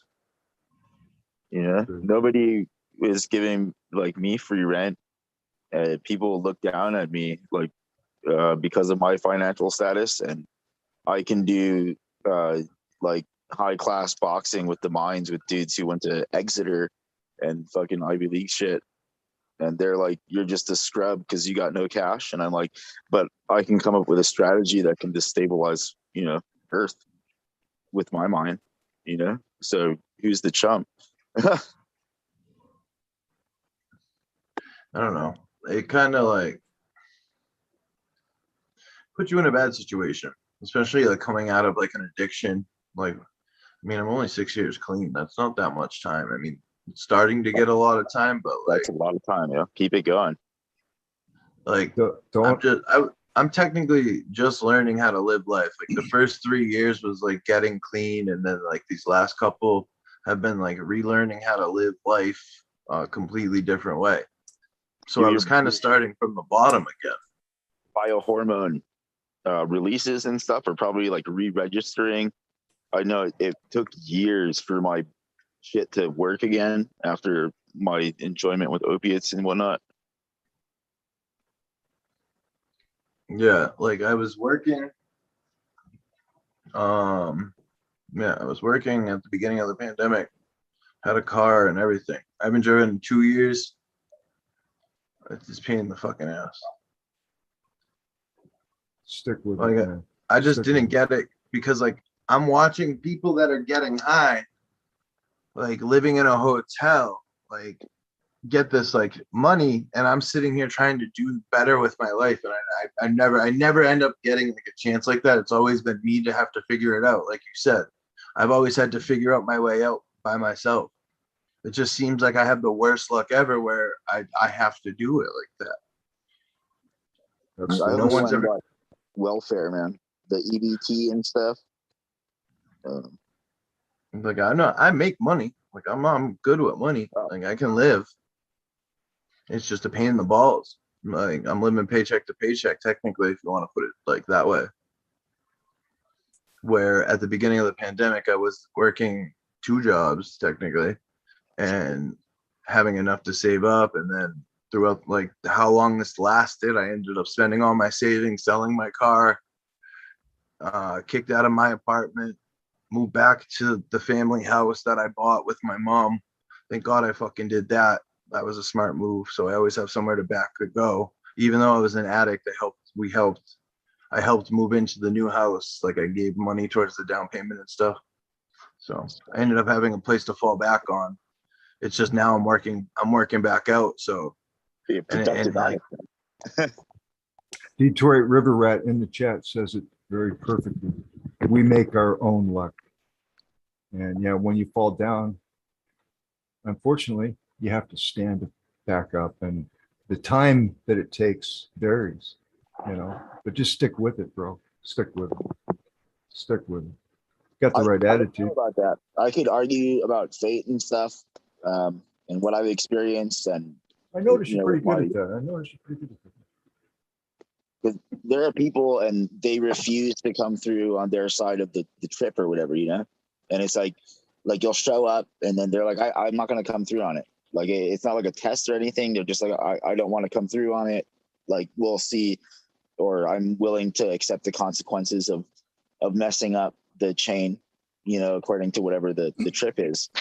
Yeah. And it's not like it's that party's fault. And then the whole thing is just like, and I'm just supposed to walk away and There's a lack of accountability and responsibility, basically, right?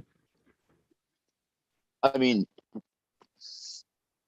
I think it's like greed and stuff and jealousy and a whole bunch of other things. You can't be accountable to your word, though, right? That's a weakness. That's weak. If you're not accountable and responsible, I mean. Yeah, but so like the trip though, like the trip is like a thing, and like there are dudes who like live and die based on the visions that they got. Cool. Like what do you call that thing? Like the Matrix, right? Deja vu and all that kind of stuff. And it's like it all exists, and then we're just trying to figure out the understanding, Absolutely. Like for example, we only recognize half of our actual life because we've been forced into not remembering how we dream. All right, and that's a lot of where that deja vu occurs from.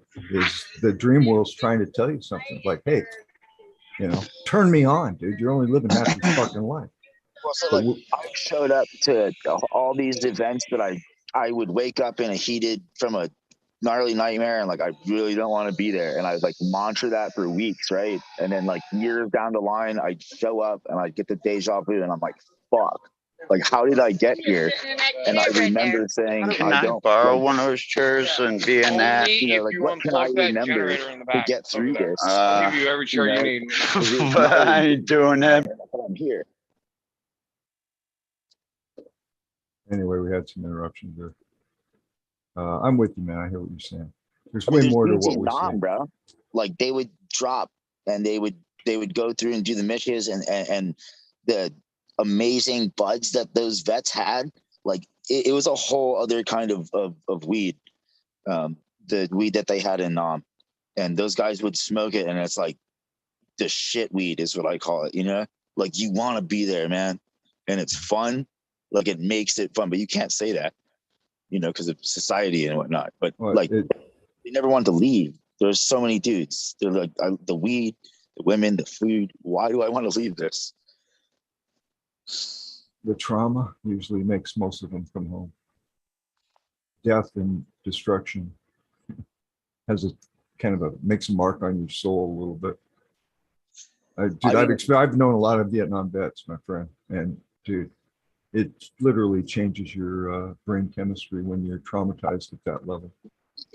Yes, but then at the same time, like the Vikings, like these dudes and Hawaiian warriors and warriors all around the world, like just love the fight and the getting over the stuff and whatnot. And like I know a couple of door gunners, and a lot of those dudes, like they just loved it, like it was a good time, and they were like the angel of death or something like that, in the eyes of the troops that are hopping on that chopper. But they love the adrenaline rush. Yeah, but later, I mean, when they come home, they got to deal with that shit. Yeah, but like that's our societal stuff. So if we had a more Nordic, traditional Nordic type of society thing, then like death is like celebrated and it's like, oh, that's great, like Dad, you just started forgetting stuff. So if you could just jump off that cliff over there, go join the group in the forest. Or just not create fucking wars for money all over the planet and realize that we're all one and let's get stoned. I mean, fuck, you don't need to. Yeah. Well, I mean, Amen. But it's dude. I mean, that's a mouthful. I mean, to make that happen, I don't know. It's pretty hard. Hey, Captain, what's up, guys? I got to take off. I'm going to get ready for my dream world. So, hey, Bingus. Good to see you, Captain. Hey, but I love the conversation. Good night, Bingus. I caught part of that about the nerve damage and everything. And as you all know, I've been dealing with this since 1994. And the only thing that helps with nerve damage are basically only 3 medications that I would take, which are heavy narcotic pain medications that deal with nerve pain. But I'm all for them going in and burning out the nerve in the back. I have my sciatic nerve burned out about every 1.5 to 2.5 years. And that seems to be the best that I can find. And as far as my hands are shaking, I take Lamictal, which is an anti-seizure medication, at about 100 milligrams. And that seems to take the shaking of my hands away. Because as you all know, they shake continuously. But that's of those 3 nerve or narcotic pain medications. Now that I'm back in the States, I have access to really good RS. Backed off on the microdosing because years it takes a toll on your body. But we're going to give the RSO a try. But yeah, if you can't get rid of that nerve pain, just go have them burn it out. The nerves regenerate within 2.5 to, or basically 1.5 to 2 years. That's why you need to go in every so often. But that's I've actually my had that take done. on it. I've had that done before and it didn't do shit. And they were talking about possibly doing it again before doing a fusion. But I guess it's up to, I have to wait another month to see what the game plan is. Yeah, in my lower back, I have no spacing. So everything sits on top of each other. And it's a continuous pressure basically all the time I stand up. The shots that they want to give you in the back, I'm sorry, I bent 2 out of the 6 needles they put in me. So we don't do that anymore. Besides that, I actually hurt for 4 more months after they did it. So we gave up on that. Yeah, I gave up on fucking prescription. I actually gave up on my whole prescription drug coverage program. I don't have, that's how much I fucking hate pills. I'm on like Medicare for like being disabled, but I don't have the drug coverage part of it. Well, that's the thing is they get the instant medication that actually works for the nerve pain. They want to give you all these other things. And, they've been feeding me morphine for 20 some years. And I get a stockpile of it because morphine does nothing for it. But, the doctors and the government say this is how you have to get the medication that actually helps you. And that time release medication is like $700-800, where 4 milligram Dilaudid, 120 of those, cost me $60. And they're the ones that actually work. But I have to buy the other ones to get those. So RSO's our way now. I'm Cannabis. gonna take off because I gotta go to bed. But thanks for letting me talk shit with you and Eagle. Cheers. Right on, man. Have a good night. Have a good night, Thanks for buddy. popping on. By the way, Camera this and is one Family of those Farms. Columbians right there. Oh shit! Hell yeah! I was getting ready to pull one down, or this one down. Have you tried it yet? I had some phenos that I pulled down earlier, but this one's went almost a little bit longer. I'm gonna let the other ones go maybe another week, but still not too bad. Not too bad. Hell yeah! I can't help myself. I always gotta sneak a little bit in the Myers now and try it like a little early. I can't fucking help myself. Dude, I brought up I want the herbs now, and everyone's like, don't do it. It's just a No. dehumidifier. Fuck Oh, that it shit. works You know great. what? I run every. Yeah, I was cool. just like you. A hater and a doubter. I took I'm actually. not a hater. I said I want it. No, like I actually asked Eagle, took his advice right off the bat when he first got his, and I fucking and there's mad people that don't feel it, but I run all my shit through the Myers now, and I Me too. I actually hated on the fucking canna brush because it's fucking sounds stupid, but I actually gave it a try, and I'm actually a fan of the canna brush. It sounds like you would knock off all the trichomes and the whole bud would go to shit, and it fucking doesn't. Is it like the vacuum suck from Wayne's World? You know, it almost looks like a barbecue brush, but it's not. And the thing does work. It works on certain, yeah, there it is. It works on certain buds better than others, but ones that are like real that are leafy, that shit'll come as long as it actually works good in conjunction with the Myers now, because the bud has to be dry. Yeah, But works yeah, good. works good. All right, peace. I'm out. So Eagle, you use that herbs now for pretty much everything, right? Yeah. I do. How much does it regulate like the temperatures and all that? You know, I mean, like the external. How much of a factor is that?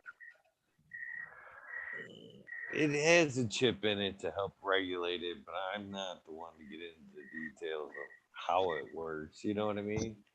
I mean, there is something in there that can adds and shuts off some type of heating element because it does get warm.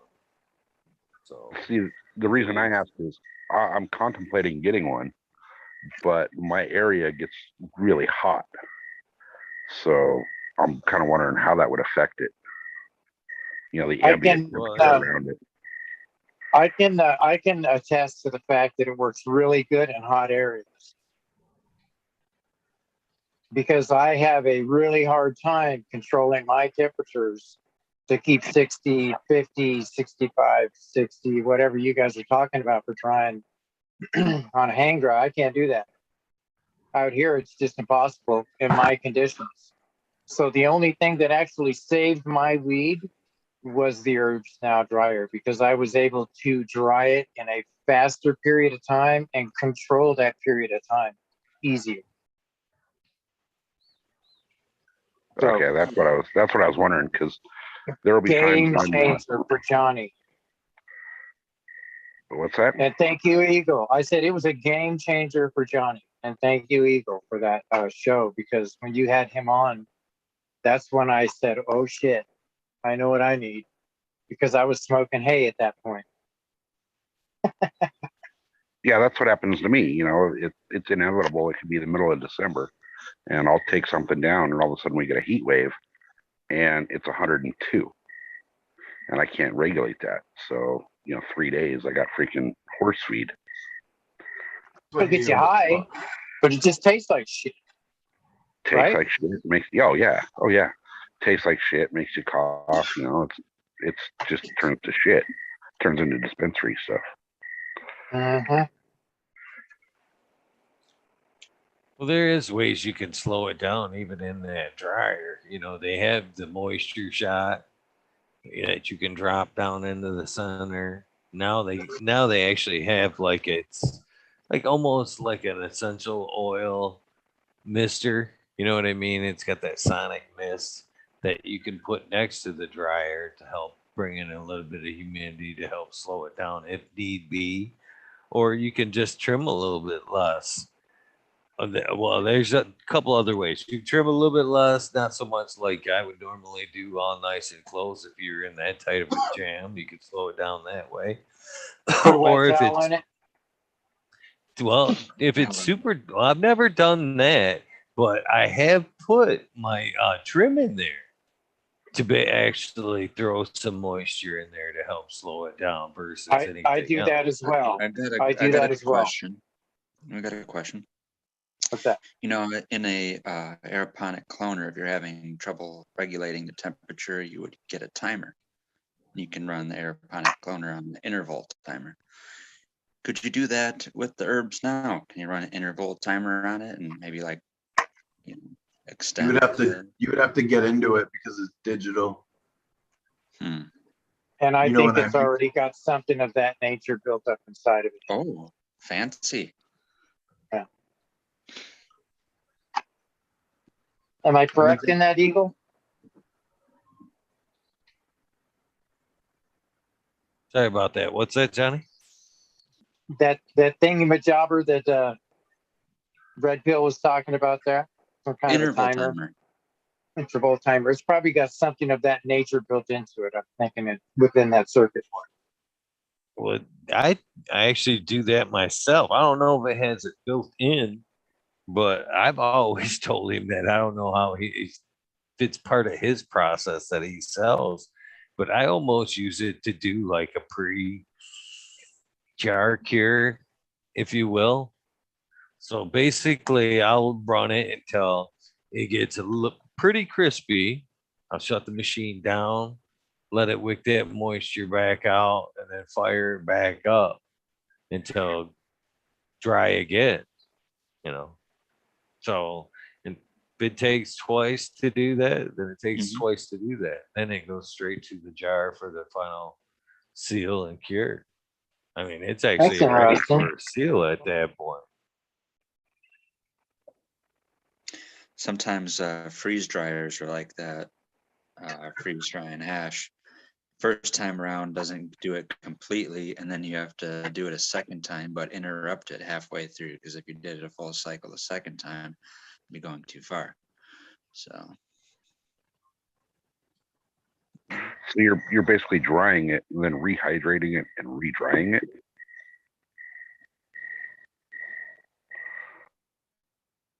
Basically the same way you would.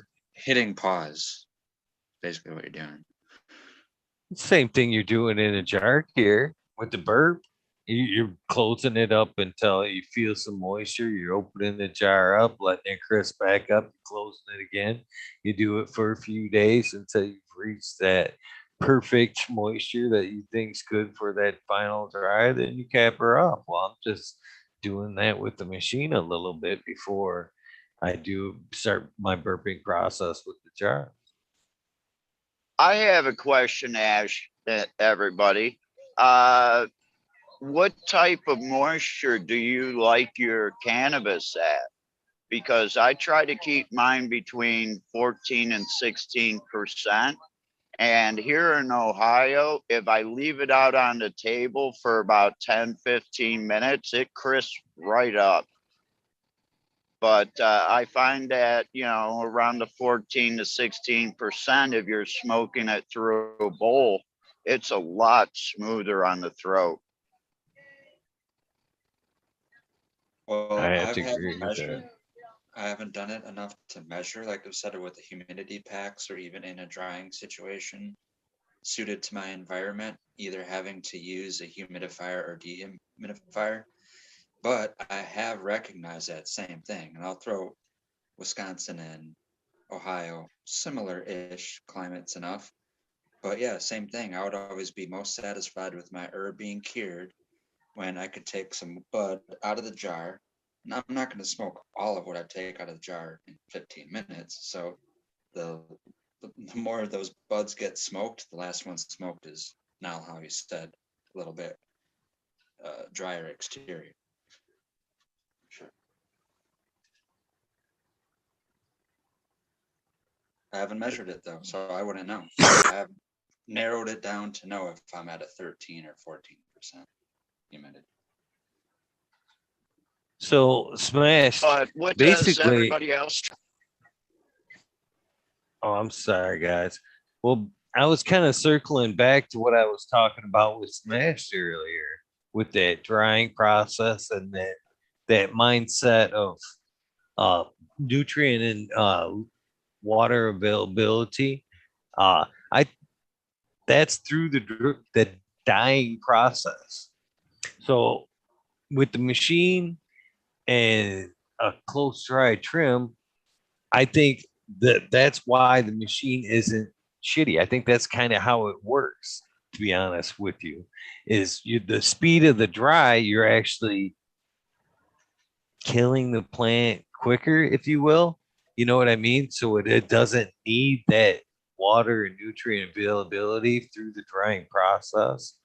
I think that's how basically it works because I'm not losing terpene or I don't think quality or strength in the bud by using the machine, to be honest with We should run a test on it. I was literally going to say, I mean, it's one of the you. easiest I things. ran it side by side when I first got the thing, same strain. I had half the same plant up, and I had the other half of the plant in the dryer, and gave it to patients randomly, and they couldn't test. They couldn't tell. That's why I did this a fair. I gave this thing a fair run when I got it. When I switched over completely, I didn't say shit to my patients, and they didn't notice anything, and there was never a complaint. And once I told them, they couldn't believe the shit, just like I'm telling you now. To be honest with you. And didn't Scott run a test also and have a lab Yeah, results and all kind? Yeah, he had yeah, all he that stuff. actually It's all documented. Yeah. he had test results that say the terpene profile were higher that were drier in the dryer than the hang dry. If you can believe that, man. I could. It's very probable. I mean, if you're killing a plant faster, it could save stuff in that plant. You know what I mean? That we're not getting in a long term dry. I mean, Now that's not to say that I think it's better though. I'm saying in the end that there's a quality product there, but I do believe there is something to be said with that longer process there. You know what I mean? I think that plant, that bud is going through some kind of changes right till that dry point with availability with a little bit of nutrients and water. So I think that's part of the process. I don't think it's part of necessarily the environment because even like I heard you say earlier, like the degassing process. If that's part of the cure, why would you want to kind of necessarily waste that in a long process in a big room? Why wouldn't you want to quicker get it in the jar and use that off gassing to do for your cure there? Because that's basically what your long-term cure is: the off gassing of those buds mixing together and then soaking back into that mud. Just Yeah. like I use it as the gym bag analogy. You know what I mean? You throw some shit in a gym bag, some dirty socks, it's all gonna come out smell like dirty socks. So Eagle, how long of a stall do you do on that, on the dry? When you do a stall in the middle? Just until moist. Just until moist. And, just like you would in a jar. Okay, You know what I mean? okay. So Yeah. yeah, that's. I mean, I guess that's what I was doing with my lid off the first day method, or I guess the first 18 hours ish. Way too moist, I guess. And people, that's what the argument I got with somebody's like, why not just let it hang dry an extra day? And then I'm like, well, because then I'm balancing a sacrifice for a loss of terpenes, or throwing it in the jar a day too early and then having mold, or a chance of it molding. I'd rather. It's okay. I mean, I think I grew pretty terpy weed. It's okay if it loses 1/4% of terpenes. I'm not throwing it in the jar when it's wet. But either way, it's gonna lose that. And I feel like if you keep it all together and naturally let it die, like hang it up and let it die, and just let it sit. We're putting it like ideally we put them into jars that are 60, 60, 60, 65, 60, 68. Like at first we want like 62% in our jar. Well, that's the number we've all heard, 62% in our jars. Some people like 55, some people like whatever. But ideally my room's not that big, and if I have enough plants in there, I think it's theoretically, in my mind, I can't even speak, sorry, I'm tired guys, it's late here. In my mind, it's doing the same exact thing without having to open it up and off gas it anymore, because I can just put it in the jars and let it cure. And I feel like but I will say this, sometimes I pulled one down a little bit early last time and I off gassed it a little bit more. And I think it might have been like, it's kind of like the smell was there a little bit more, I think. But now, like with this one, it was totally different. I did a whole plant hang, and this stuff smells like gasoline, like I said. And this one's sweet as hell. Like I keep smelling my scissors, and I'm like, so I don't know. I would love to try the herbs now, like just so I could cut something theoretically, like, and put it in the herbs now, and then like have something faster. I'm gonna call this the Walt Disney theory or technique. Theoretically, I can't even say it. Theoretically, yeah. So, right, if you chop your head off and then, hey man, it's if we don't get that thing on some dry ice, we're not going to be able to bring you back. You know what I mean? Yeah. I mean, every time I put it into my jars, I let it sit at 62 for a couple weeks, and then I drop it like down if I'm going to do long-term storage to 55 or 45. Now, I'm a very, I also think a lot of nug shape and jar shape goes into this too. I don't know if I'm wacky in thinking that, but I always thought it was cool because, what is a mason jar similar to what we see other things in jars as? Pickles, right? At least me, that's what my mind goes to. So I always thought the buds that kind of lay in a jar, sort of like pickles, have an easier time curing. So that kind of means more speary, longer nugs, not the golf ball spherical nugs. I figured, also everyone has a little bit different technique. Like I leave like 25% of like the jar in there. Some people say 33, some people fill it all the way up, but I still leave a little bit of air gaps. Like me too. That's another thing too. I fill that bitch only 80%. Leave a good 20% off the top there. I'm the place. So here's the damn song. We can keep talking though. Supposed to. Oh, there we go. I'm gonna mute you, Captain, so I can hear everybody. Oh, the dab song. I'll take a dab. There you go. It's a dab song, everybody. Okay. I kind of feel like And I'm drunk Nicola Trevor for Tesla the in the night. background. I found myself whistling this walking through Tractor Supply today. It played the other day, and I actually stopped what I was doing and took a dab the first time in a long time. I was like, yeah, well, I broke up. I'll take my dog out and I'll hum or sing a little melody to it, and I'll see is my neighbor close enough to hear me? Am I too loud right now? They probably don't mind. They probably just think I'm having a nice happy day. I just realized I mic'd off and fucking I was the one playing the dance song. Ah!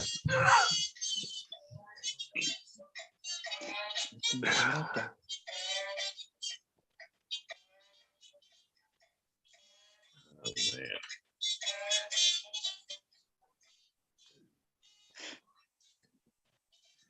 Yeah, I'm fucking gonna stop that Columbia. Do you guys have a now preference? here real soon.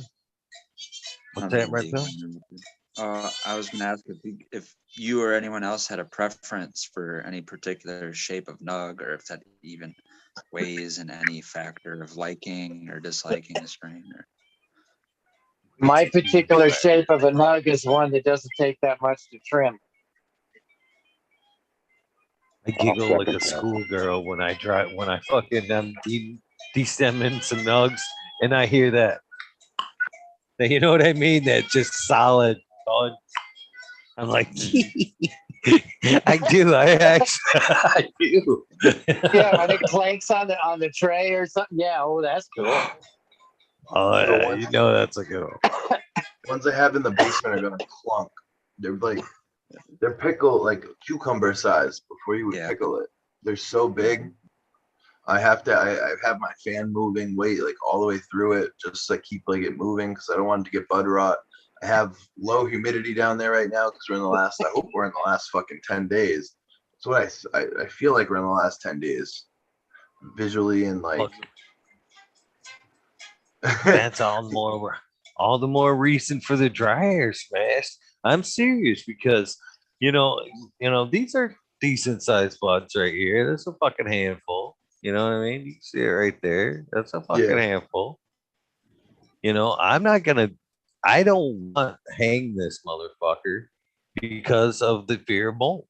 I would rather actually cut this thing out. I'll keep out this thing, destem this thing to about yay. I'll keep that fat nug right there and then pull the rest of that stem out of there. Any kind of risk of mold there. That's part of the whole concern. So mold starts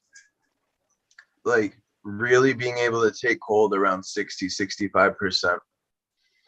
But if you're keeping stable temperatures and stable airflow and I filter my air and stuff, there's nothing coming from outside. That's where I'm not worried about it, but at the same time, sometimes if there's a humidity spike, but there's never I have it pretty controlled where it doesn't move much. You know what I mean? And if I have the bigger nugs, I might drop it down to 55, 50, 2, just to stay in that safer area. It's just kind of I don't know. I wouldn't mind trying that. I really do want to try it. I say it to some people and they laugh at me oh, it's just a dehumidifier or a dehydrator. And I'm like, dude, I've heard many people say that it does its job. That's all I care about. You know what's funny? Jack Greenstock was a huge. I'm sorry, I didn't mean to cut you off, right, Bill. Was a huge skeptic too. He was one I thought was going to tear that thing apart too when he got one, and nobody smashed. Nobody likes egg on their face. You know what I'm saying? And Jack was on the record of nah, you gotta fucking, you know what I mean? Now he's yeah, that thing works. I remember that. He wasn't many a times Jack was on here talking, man, that stuff, there's no way that works. Right. And when he actually tried it, he was blown away by the proof and the pudding. I give Jack tons of credit for saying, I was right. You know what I mean? Because yeah, I give him tons of credit for being public on the record and not standing by. Because he could have just easily off camera went, that thing works pretty good. You know what I mean? But publicly went, that thing sucks, just to hold his opinion. But he didn't. He didn't. He was honest and genuine about it. I'll take it. The scissor hash from this last trim, like, is way blonder than the other stuff from the sister. I'm looking at it and I'm like, wow, this stuff might make some fire hash. So Eagle, I just got done taking me a hit of the last of the 4 beans of my Gondog Mimosa crossed with the blueberry cheesequake, and this was the #1 strain. Just because I put #1 on the tag, no other reason. And damn, that stuff just nearly, I couldn't function for a minute. Took my breath away, made me overheat. Yeah, major hit, man. Sounds like a good ass dab. And it had a lot of cheesy kind of flavor to it too. So that was, and it's nothing but rock solid nugs. It didn't grow that big, but I didn't grow it that big just because I was checking them out. But just wanted to say, wow, that was pretty cool. I love scissor hash.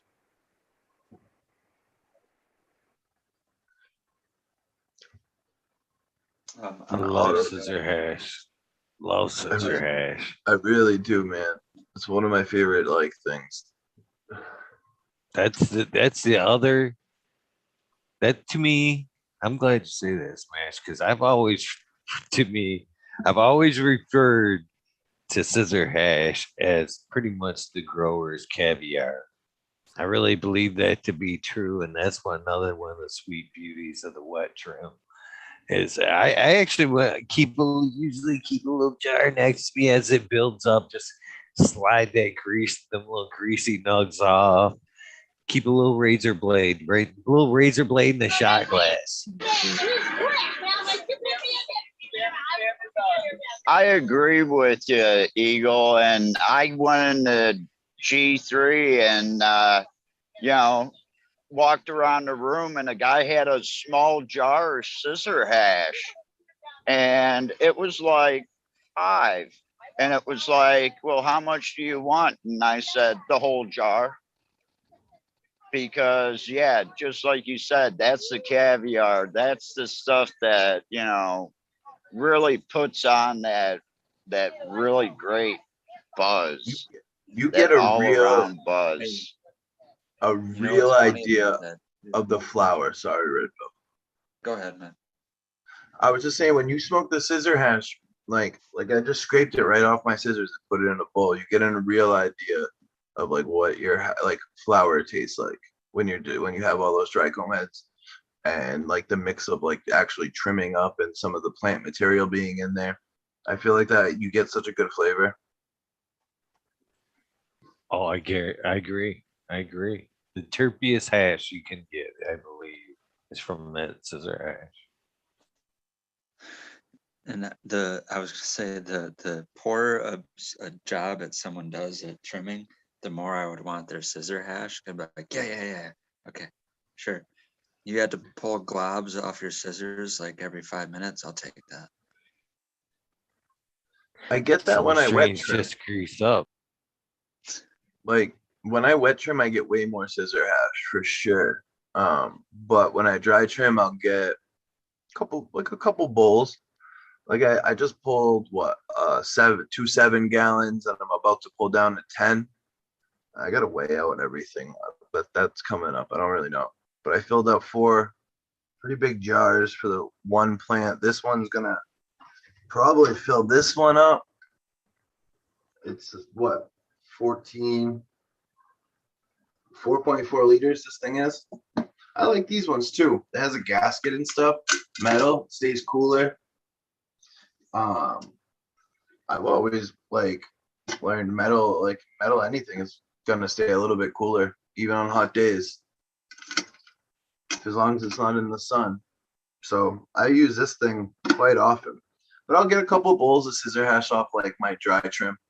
And it's some of the most enjoyable because I feel like it's been cured to the point where it's like nice hash.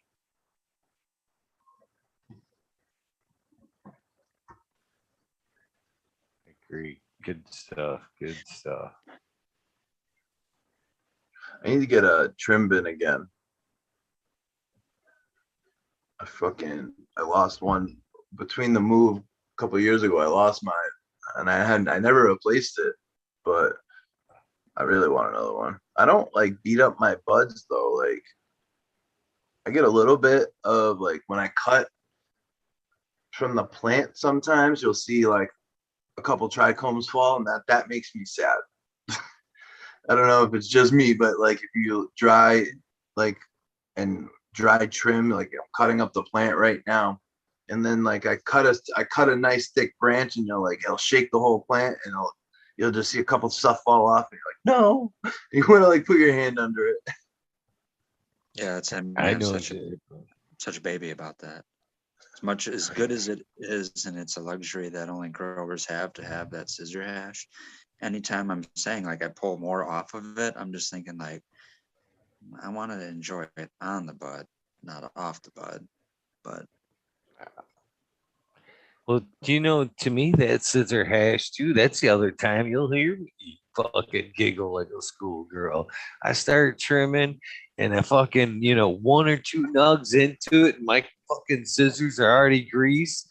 Fuck yeah, I better go get that jar. It's not because it's a bad trim job. It's a greasy fucking strain. And moreover, that right there is a signal to me that it's gonna be a terrible washer. Not necessarily because I'm gonna lose a lot of amount. It's because when I pull that thing, it's gonna be that grease that just sticks to the bag. That's the one you pull.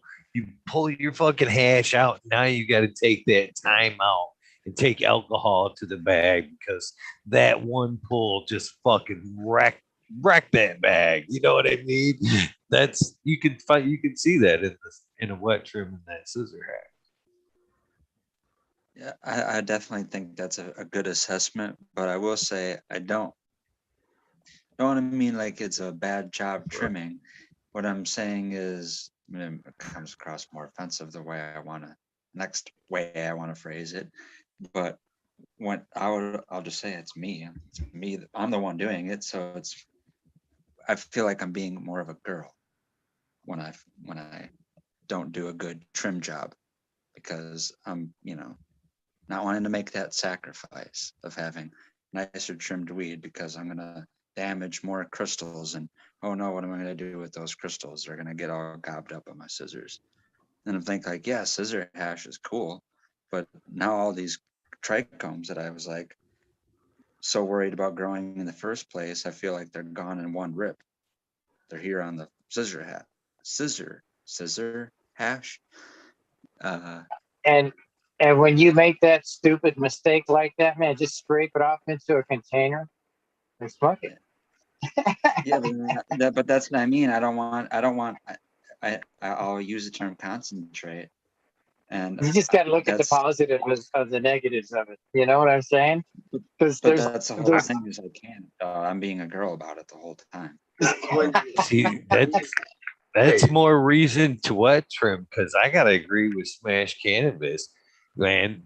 If you're a dry trimmer, it's even fucking worse, man. You fucking go ahead, take one of them brushes, rub it in your hand. That's why they come up with a trim bit. But the wet trim, you're not losing as much, man. And what you are losing is all in that sweet scissor hash. It's like what form do you want it in when you lose it? Do you want scissor hash and then what scissor hash?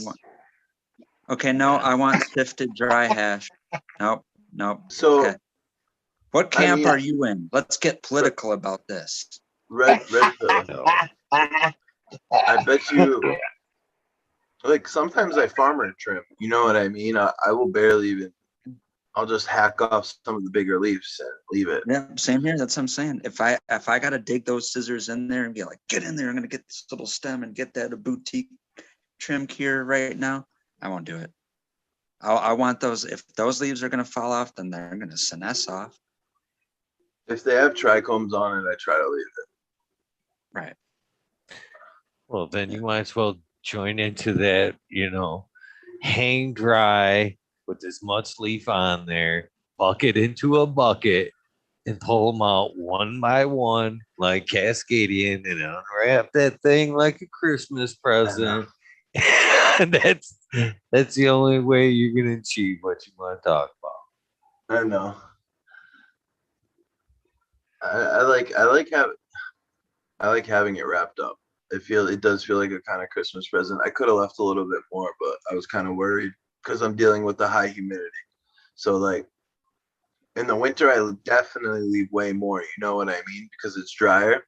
But in the summer, I leave a little bit less than I would. Like I cut down maybe a 15 extra % of the plant, like within it, just to try to stay away from, like you said, that mold and anything like that in the dry room. Like, because when like your whole plant hanging, your plant's gonna go from this like out to like all the buds are kind of touching and everything.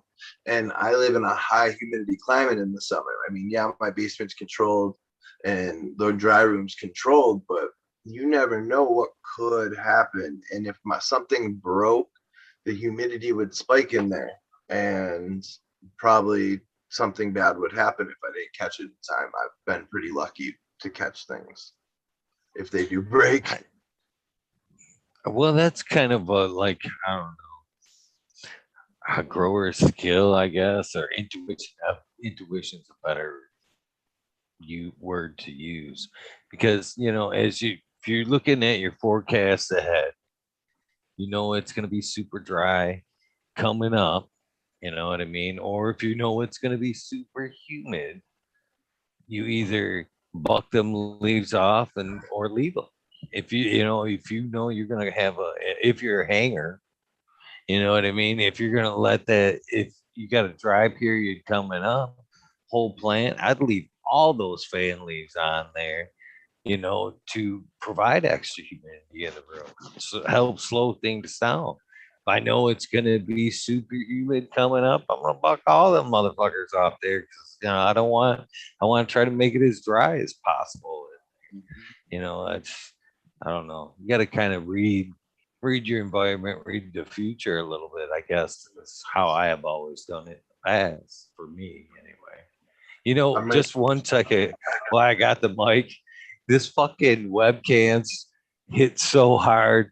I actually put these fuckers on the shout out list. They tune in, they participate, chat in a bad way, but just for jokes, I put webcams ... in the fucking shout outs list just to be a funny fucker.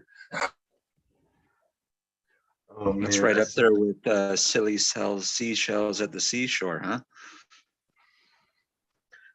Someone did that just to troll you. You know that, right? And as soon as I call that one bullshit, that fucker pops up. So they do watch. Whoever it is, man, they're watching.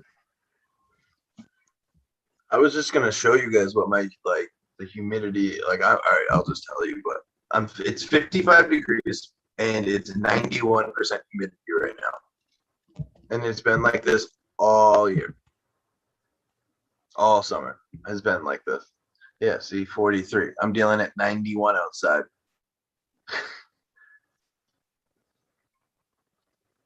They must be watching, Eagle. That's kind of funny. Someone's got to be watching. One day this is funny because I did this one day. They weren't even bombarding.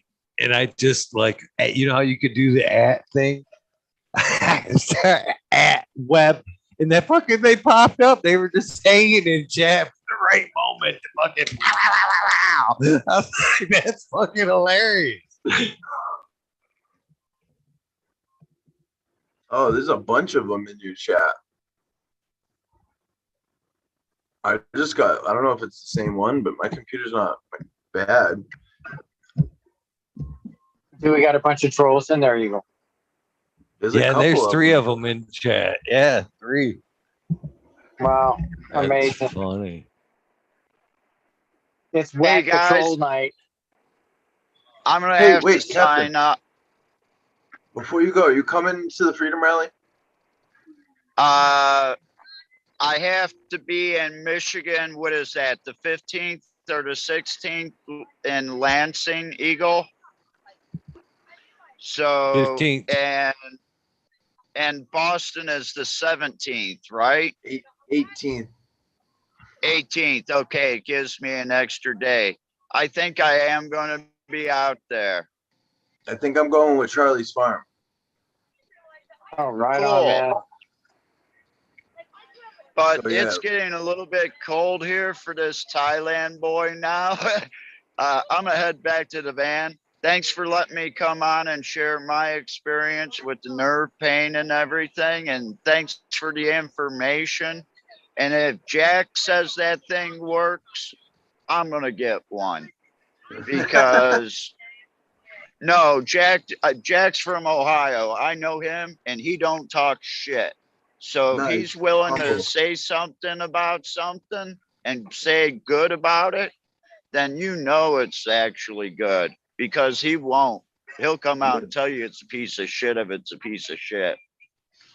That's what I love about the brother so much. But peace out, everybody. Thanks again, Eagle. a good night, Everybody guys. else on the panel, peace. I'll see you guys later. See you, Captain. Later, Captain. I Yeah. went by Eagle's word, man. That's all I. Thank you, Johnny. Well, I didn't know the what to other, say that either. the other thing is, you guys know he was Much sold out for brother. a while. Yeah, yeah. So it was really hard to get one for a long time. And I was waiting around. I had the money, and then it wasn't coming. And then finally it came. And I was like, all right, I'll finally, when I get the money, I'll pick one up and grab it and try it out. Yeah, get it as soon as possible, man, because they go out quick. And get Oh, extra yeah. trays too. Oh, I'm going to get as big as I can because I want to expand. Like, that's the ideal goal right now. And not that, I actually use mine for my bubble hash too. Smash. When I make my bubble hash, Said that. I put down, I cut the wax, not the parchment paper, not the wax, but parchment paper to fit the circles there. And then I put it in. Fucking works great for drying my hash as well. Same I'm thing. hoping one day I can get a freeze dryer. That's a goal. I just want one to have. I mean, you can freeze dry anything. I'll freeze dry some I fucking will weed. say yes. As besides doing weed stuff with it, I will have one. We can talk about other things we like to watch on YouTube, but food storage stuff. I'd like to make my own food storage, not rely on ones that have like 8-month fucking shipping delays and aren't even that good quality anyways. Yeah, I'd like to make all my own storable food, cook the meal, freeze dry it, vacuum seal it. Oh, If you freeze oh, dry for the mushrooms, freeze. you know what I mean? Like, I would love to freeze dry some mushrooms and make some powders. And then make some psilocin extracts. Allegedly. Well, I haven't done any of the funky mushrooms. I do more of like oysters and what else have I done? Some chanterelles, shiitakes, morels. I've done some chakis. I've done I've done pink and blue oysters. I did lion's mane. I've done chicken of the woods. I really want to do the one like from an insect that like grows in an insect. Reishi. Cordyceps. Cordyceps. Yeah. Those are interesting as hell. and then reishi I want to try too. But I do want to. I've done funky mushrooms back in the day. It's just I didn't like buying the spores. That was the problem.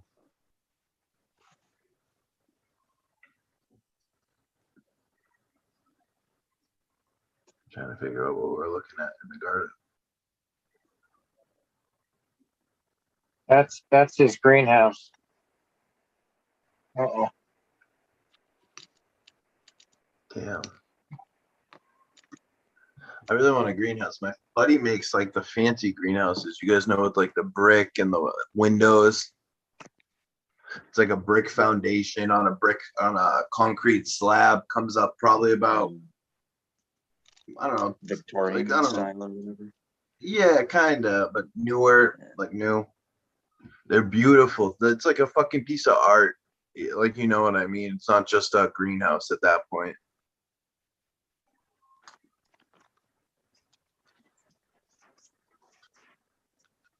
Damn, that garden looks. I want a bed, man. I really want to get a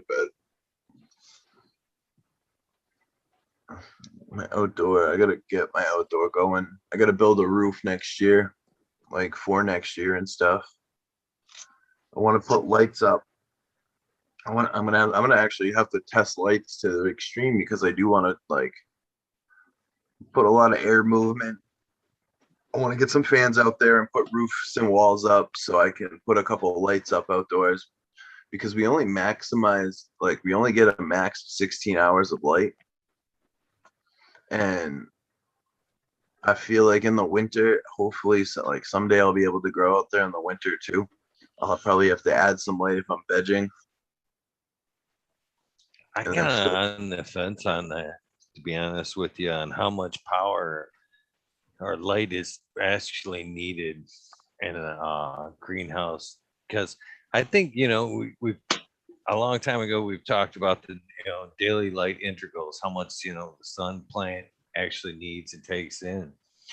I think the intensity of the sun, the outdoor that you get, even from that short period, is enough gas in the tank to carry it if you even just put, a screw in light bulb up there just to keep the cycle.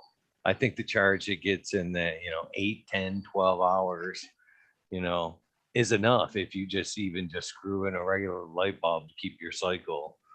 That's just my thoughts. I don't think you need to put that extra high powered in there to keep it I see going.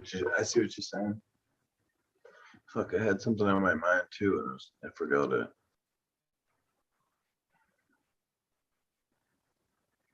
I can't remember. I didn't mean to squirrel you. I didn't No, mean to no, no. squirrel you, brother. I was thinking about it when you were talking, and then I was thinking you made me think about something else, because it was together, and then I forgot what I was originally thinking about. I'm stoner. That's what happens, man. This is what happens when I take a bunch of dabs in a row. I'm about to take a dab right now. Oh, I remember. So I can attest to this because I'll put plants that I've vegged under 18.6. I mean, I have some decent lights now. Even back then, I was using like a pretty good amount of power, but I'll put them outside under 14, 14.5, maybe just touching 14, and they won't. Like, I've never really had a problem of them going into flower and then going back into like monster cropping. You know what I mean?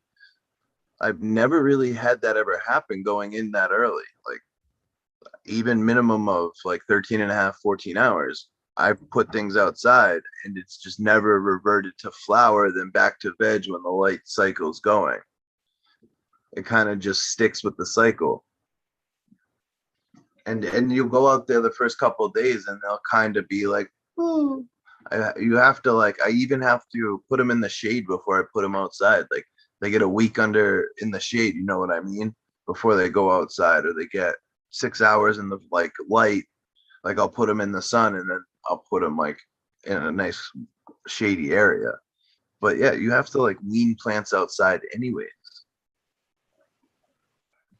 That hardening off phase. Yeah. Yes, sir. And I've never had one that I put outside that went into flower right away, revert and go to veg. Never had it happen. They always seem like if they start flower, they're going for it. They're pot committed. Yeah, for sure. That's exactly like it. I've never really even had one push the flower if it came from veg. You know, if it's been vegged out for a little while, never bothered flipping on me. I mean, this year I was trying to work with different stuff outside than I've ever worked with before, and everything caught PM outside. But last year, I mean, God forbid, we had a better year than this year, but I didn't deal with anything like that. I dealt with spider mites once, and they never came back.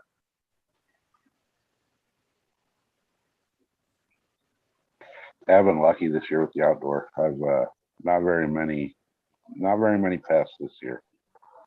I don't know if that's because the soil and the stuff around it's finally starting to repel pests, or if I just got lucky.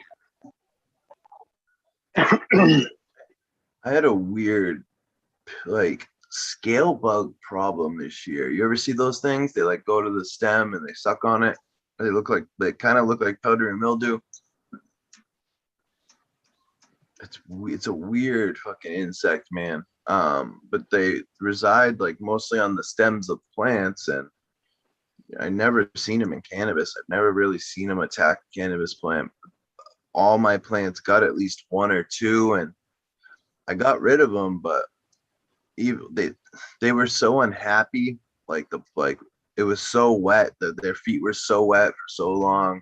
I put them out there, and they weren't used to like being soaking wet and stuff. And then we weren't getting much sun. Like my sunflowers didn't even grow this year. So it was a horrible year because I was like hoping I would get at least the sunflowers to harvest and get seeds for next year. That's not gonna happen.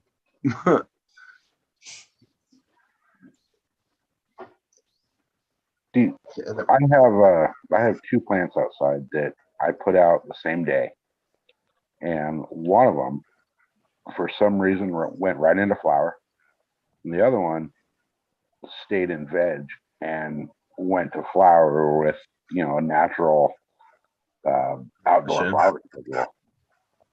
So I mean they're side by side, so I think a lot of it too might have to do with genetics, the way they flip Could like be that. for sure. It makes sense. Like, I mean, it's hard now with everything being such a polyhybrid, but like even still using stuff from different countries and atmospheres and longitude and latitude, you're gonna get different flowering cycles coming out and expressing themselves, I feel like.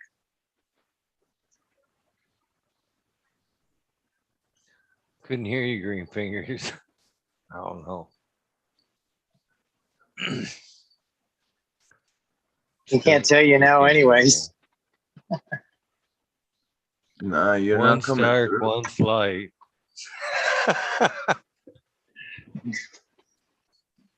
Oh my god. I've thought of using this as a criteria for breeding projects. Testing outdoors and indoors. Outdoor would be not for fast finishing strains, but for early triggering strains that aren't auto flowering. And the way I would do that outdoors and indoors. Outdoors is easier. You just go by the month. And indoors, you would decrease hours from veg, like normal veg 18 and 6. Then you go 17 and 7.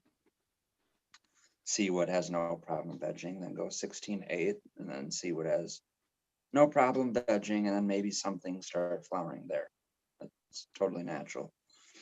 And then use that as a way to figure out what plants have this, I don't know what you would even call that, the least duration of veg capable before they can start flowering.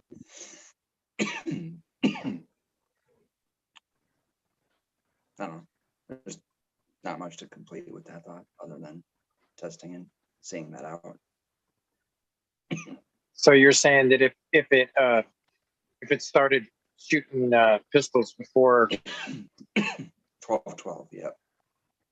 12-12, then that would be a more sensitive trigger time. So You're like saying. equatorial Yes? plants, equatorial plants, they've adapted a feature where they can veg in like 13 hours.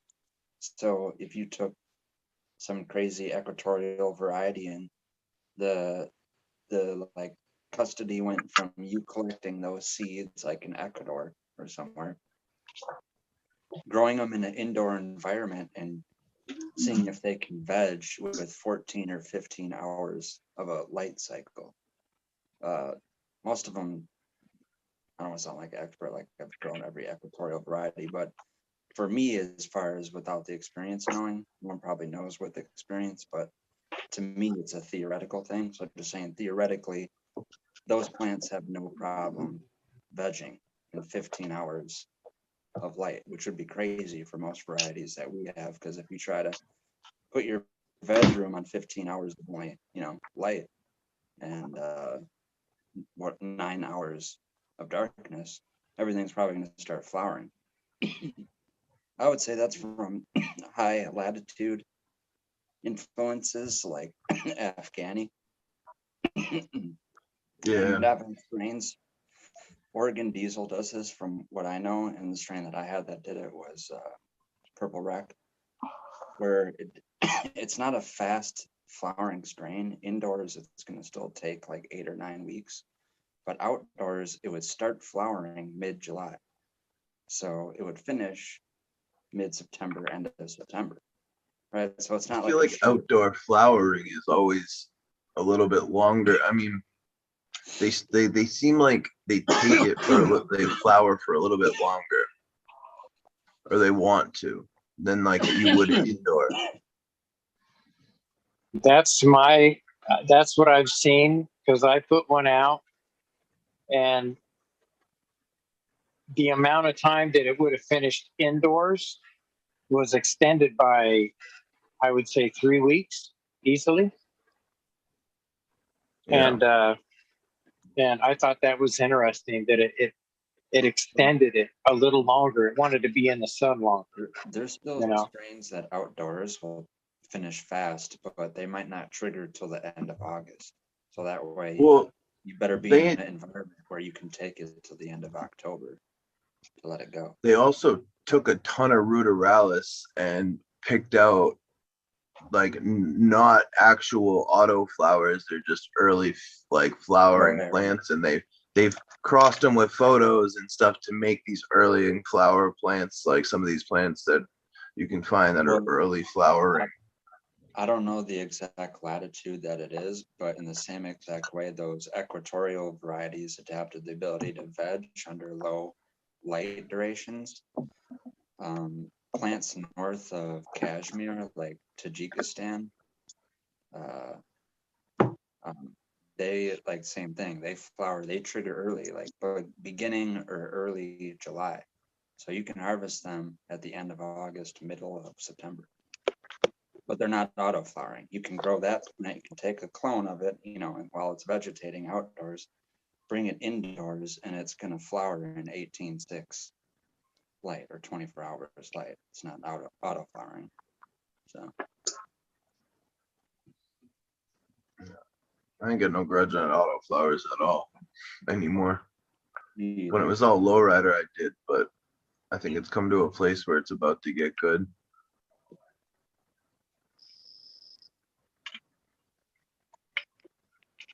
I'm still not devoting any space. Not even inch filler.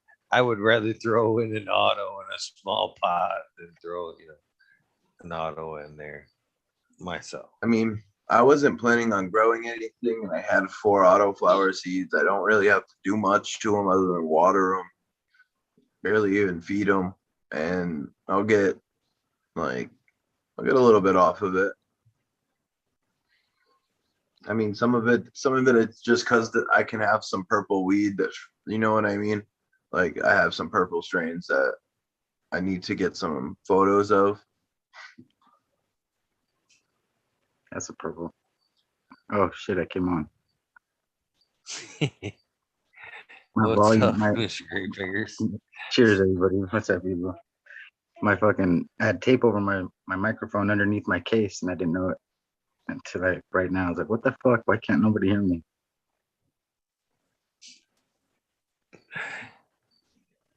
So what is the green nug? Or the purple nug, my bad. This is the hash plant one. It smells like hash. Nice.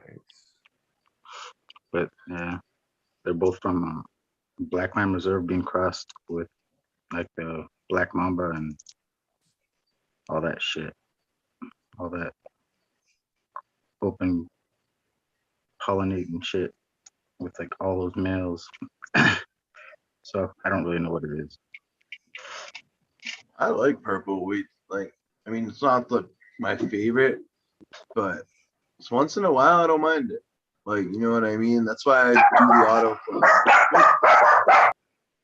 Mostly when I grow the auto flowers, it's just to get a little bit of variety in there too. Because I kind of I've grown big plants now. Like I'm trying to fill out a 5x5 with like 4, maybe 3 plants, 2 strains. So when I do the auto flowers, it kind of brings in a little bit more variety than I have. That's kind of why I just pop them randomly. They're not like, if I have a little, like when I move things over to the veg tent, if there's nothing going on in there, I'll pop a couple autos in there and be like, all right, well, let's just let them go. Don't ask me why I think this, because I don't even know if I know the answer yet, but I just want to be on record saying it. I think auto genetics are going to be worth a lot of money to have in the future. And for the same reason of why you can't keep a clone of it, someone has to be an auto breeder, or someone has to have auto seeds. If everyone in the world were like, you know what, I'm going to grow these auto seeds, ain't going to be no males, can't keep clones, we're just going to smoke all the auto weed in the world. Boom. Thought Johnny flowered out an auto. After, Go ahead, Green Fingers. oh, didn't Johnny make an auto? He cloned an auto, right? No, you can't clone it out. Yeah, Johnny cloned an auto. They say you can't, but people say you, like, I've heard stories you can do it. You can't, but you're not going to stop it from flowering. Well, why can't you take it to a point where it re-veges? It's got. You would think it's got to have that gene in it to where it wants to re-veg at a point. Okay, never mind. Forget my profound thought that I wanted to be on record making. Okay, Johnny. Anyway, Oh, shoot. Oh, shoot. Put it up there, Red. But I want to go on. Yeah. I love the fact that you said I want to be on record, because I was just getting ready to blurt in on something completely off the right or off conversation just to be on the record a second ago too. So I want to use this time to be on the record too.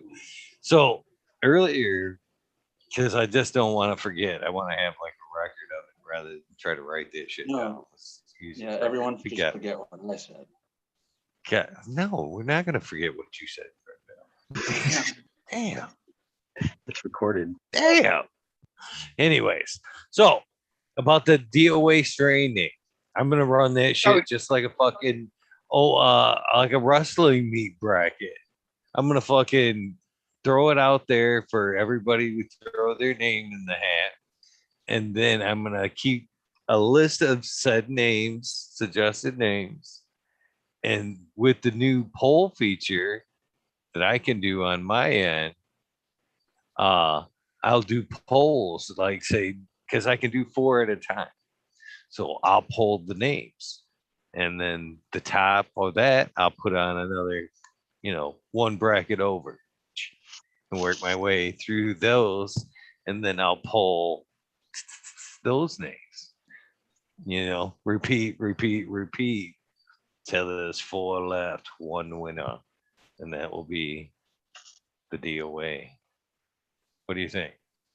I like it. Sounds It's like a college ball game. March Madness. Yeah, March Madness. That's what it was. I don't watch it. Sorry.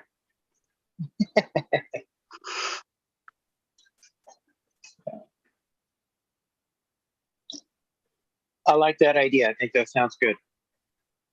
All right. So how do we So come we're up gonna- with a group? How do we come up with a group of names to put into it? How do you pick the first four? Well, I think we'll like announce it like a name day. So I think we're pretty close to Smiley's not here, so I'm only talking about myself, you know what I mean? I think we're pretty close. If I'm pretty sure he said he's got a mail he's pretty happy with. If not, I've still got a mail. I've got 2 mails here of the Chilumbium that I'm pretty happy with. I'd use either or, but I'm ready to cut it down to maybe one. So we're ready to, I think, at some point really, really soon, pass each other the clones or whatever we're going to do and start the seed making process. So I think at that point, it's fair enough. Maybe we'll set like a date, maybe even maybe not at the maybe not a pollination date, but like a name date. So maybe a name for a month from now, we'll pick like a date, and then so you'll have like a few weeks, whatever. Think about it. No rush. Kick it around some, and then on that day, everybody can put their name in the comment section at the end of the show. And I'll go through and I'll write them all down. Then they'll give the people that watch after the show a chance to put their names in so I can, get the whole full viewing, whoever wants to put in on it. I'll write that list down the day after.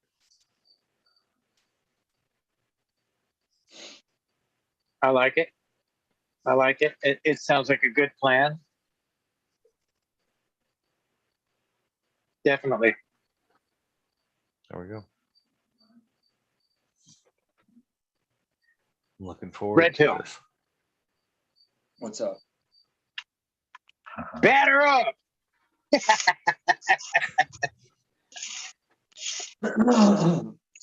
Okay, a good training. I was just gonna make a thing, like if we're gonna think about autoflowers on like a botanical, ecological, taxonomical point of view, I don't think anyone would say you want autoflowers to cease to exist. And No. as far as my knowledge, someone can maybe,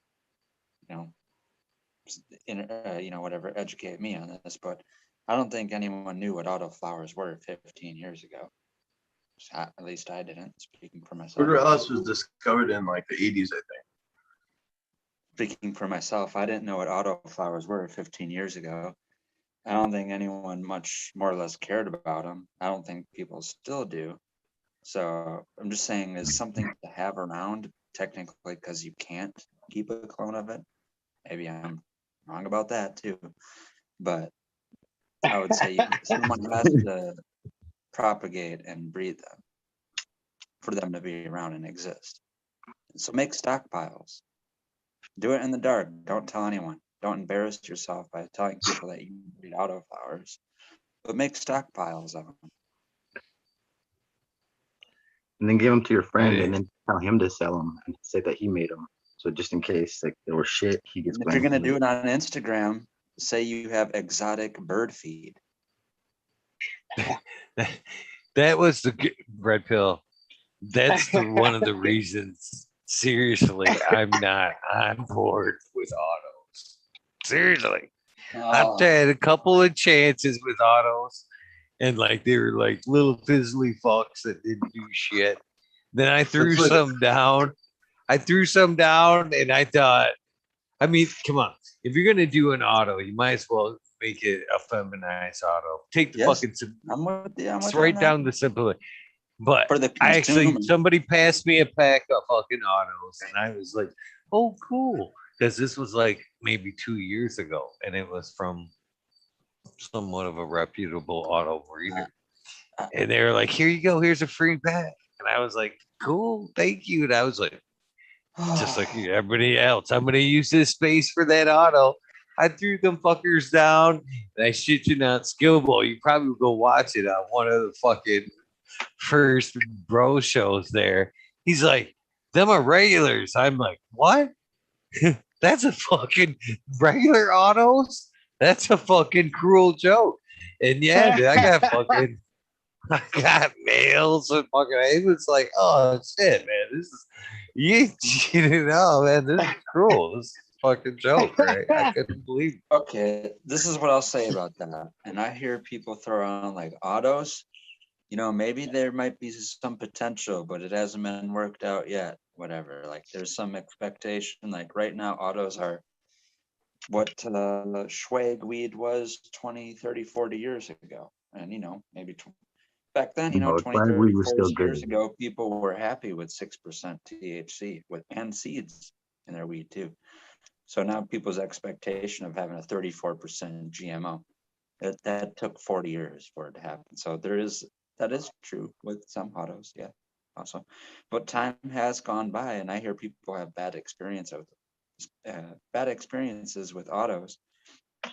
And the first time I grew an auto was 2009 or 2010, and it wasn't that bad. And I've had grown autos in between those times that were worse than that first time I grew that autoflower and better than I've grown those autoflowers. And that the one particular time when it was the best particular autoflower that I had, I would say ranks up with the average photo period that ever grown. And this wasn't later than 2013. So what I would say to that now, if people are having bad experiences with autos, it's a misfortunate situation, but I'd say it's because of too many greedy people just wanting to be a breeder and not knowing what it takes, not going through the certain precautions, maybe even intentionally scamming people. Oh my God, would anyone actually do that? Scam someone? I mean, Yeah. I get what you're saying, but I think they've come a long way. I've been fucking with them since Lowrider. Yeah, same thing. This was Green-O-Matic. This was Greenhouse Seeds Green-O-Matic. Well, I'm just saying, like, I've definitely seen them go somewhere. I don't really get those fizzly out plants anymore, like you were saying. Eagle, I never get it, like, unless I'm trying to bonsai it, like I will do that. My particular, oh my bad, no. Sure. Well, I would say that the best auto I had was Dynafem's Critical Plus. And for whatever reason, Attitude was just giving those seeds away. So actually, I grew 3 different phenotypes of that. And I had 2 of a kind and 1 of a kind. The 2 of a kind were actually pretty good. And then the 1 of a kind was even better than the 2 I was already impressed with. And the way Dynafem and a lot of other Spanish and Dutch seed companies go, they have, you know, they'll say like, you know, White Widow or White Rhino, and then they'll have a White Rhino CBD and a White Rhino autoflowering, and a White Rhino autoflowering CBD. You know, they have every single version of whatever strain that they have. So I liked this autoflower so much. It was Critical Plus. I'm like, fuck it. If the autoflower is that good, then the actual photo period of that strain has to be even better. So I bought seeds of that autoflowering, or sorry, that autoflowering in photo period form. And yeah, I did. I had the same phenotype. So it wasn't just like whatever ruderalis plant they're using to cross with it. Wasn't changing the phenotype or genotype expression so much to where you couldn't find similar phenotypes in the auto versus photo period on the exact same 2 phenotypes.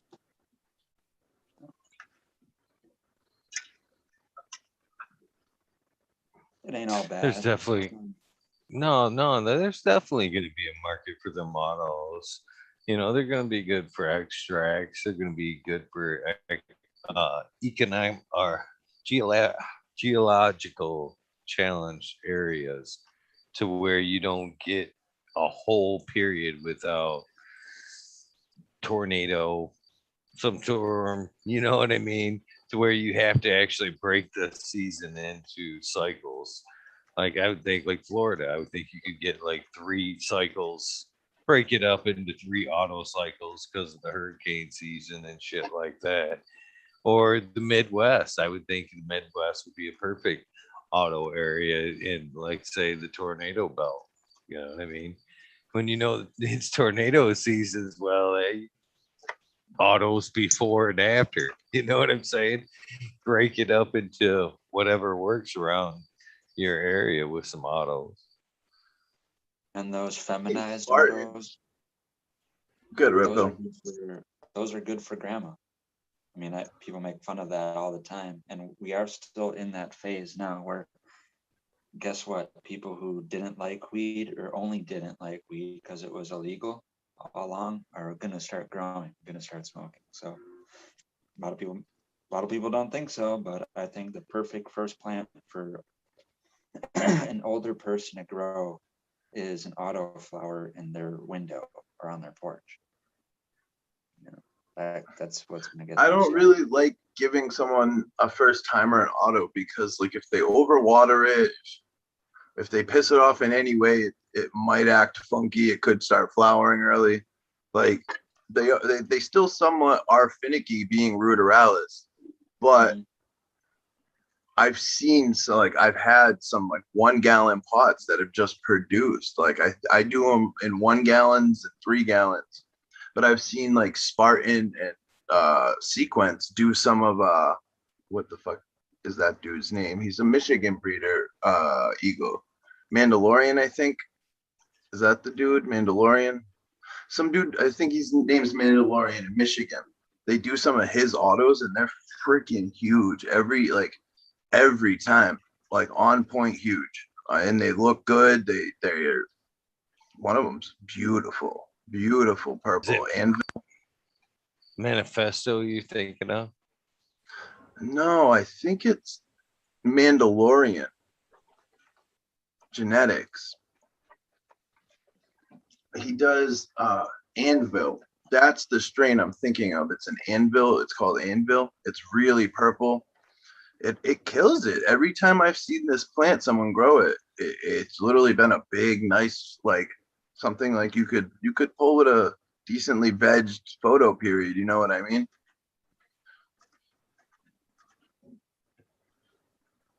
Man, I've seen Boom Farms, man. His past grows.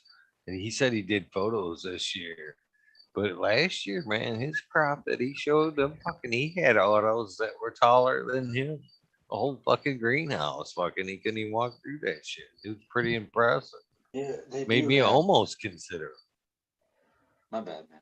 It's fun if like you're not planning on like starting a whole nother run. Like I'm gonna shut down clean. So I figured I had a couple spots open, might as well. The fast bud's been doing me pretty good. So I was like, man, I'll just pop these, and no, it's not even gonna fill out my whole count, but I'll just get a little bit of variety, and they're only in ones and threes. I don't change them. I just put them in there and I let them go, water them, and maybe top dress once they start flowering with some BioLive or something. And that's all I do with them. And then I just water them until they're done. Pretty easy, like, but I've had bad experiences where like the auto wasn't happy, and like you said, it just fizzled out on me. It was just like, yeah, I'm gonna flower now.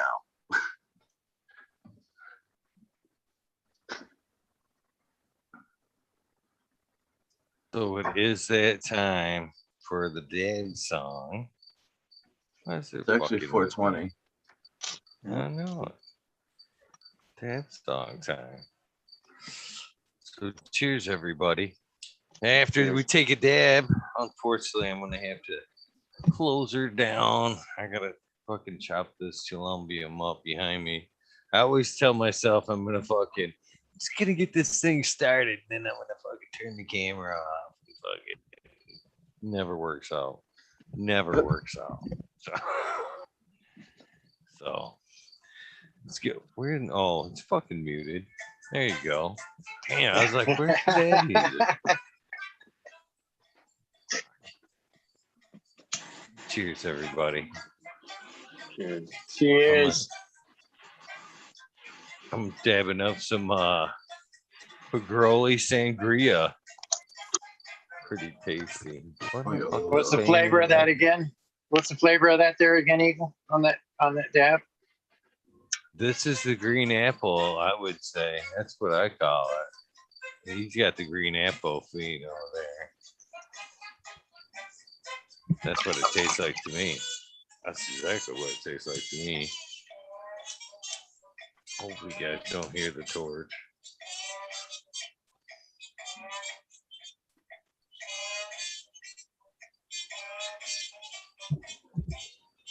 Man, I haven't want to set up the nail again, even though I've got a bunch of extracts.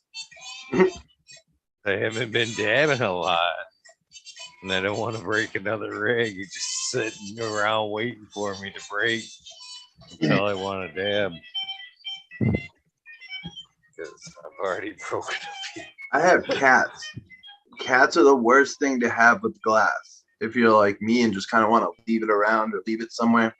So I have like a spot underneath like my nightstand where they can't get to and stuff. And I have to physically go pull it out.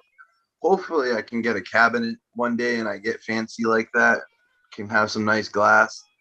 But that's like the ideal goal. Cats love to rub up against shit. Especially something that you like. Get your attention. Yeah, all the time. Like I'll put a plant down here, or I'll bring a plant up here from downstairs, like an auto or something, and I'll put it down, and they'll just start rubbing it up. What are you doing? Always like knocking stuff over, and I'm like, you're such a pain in the ass. But I love them. My cat's got diabetes. That sucks. That surely does.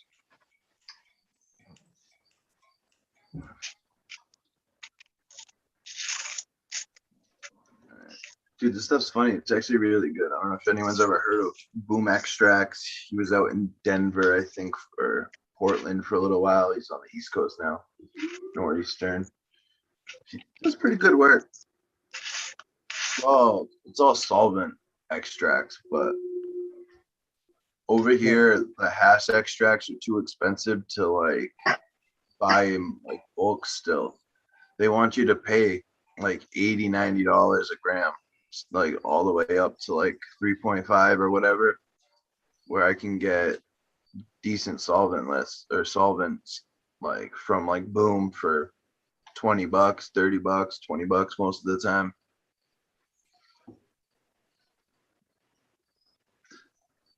I need to get a press. That's the thing. That's another big thing on my list. A press.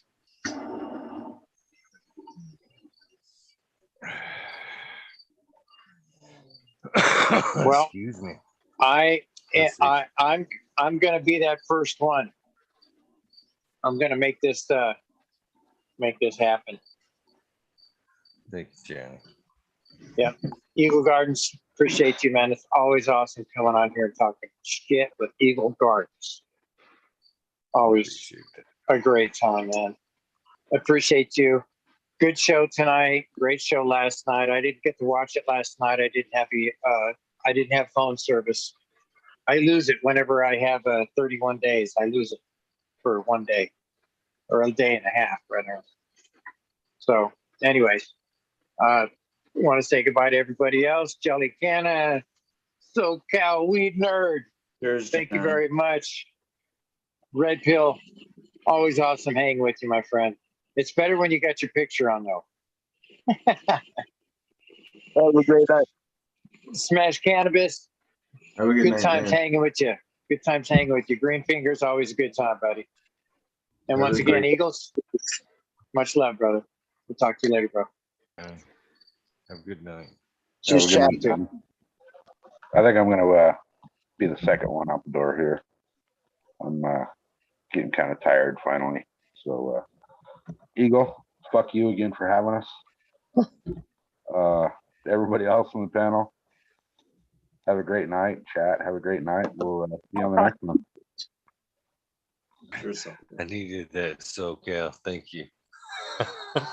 Have a good night, brother.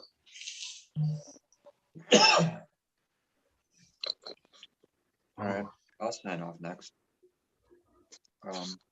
Same thing. Last couple episodes, last 3 nights of episodes were great. Eagle, of course, with Indra. I tend to lean towards heal in the cannabis community. I don't know why, but certain things that people are like are gasped about, like about the BHO, and then last night's guest, feminized breeding, feminized seeds, gasping. But 2 things that are right up my alley appealed to me, so I was full ears open last 2 nights.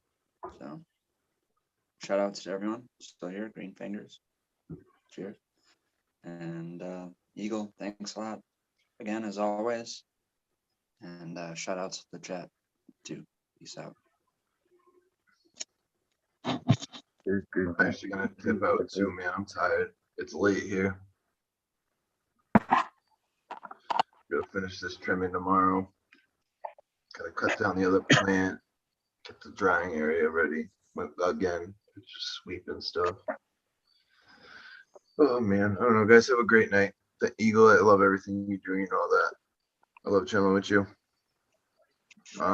Everyone in chat, have a great night, man. The green. Don't be such a stranger, brother. Don't be such a Yeah. I have insomnia, but it's like I try to sleep. You know what I mean? It's a pain in the ass. So like when you try to sleep, I shut everything off and like I'm just laying in bed.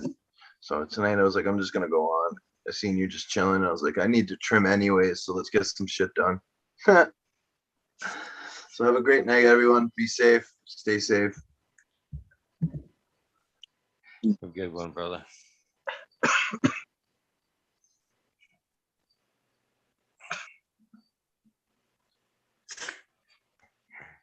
Green fingers choking. You want to say your goodbyes, Charlie? Oh yeah. Awesome talking to you, Eagle. And all the panel in the chat. I've been playing this woodworking video game, and I'm fixated. Yeah. Have a great evening. Stay hydrated.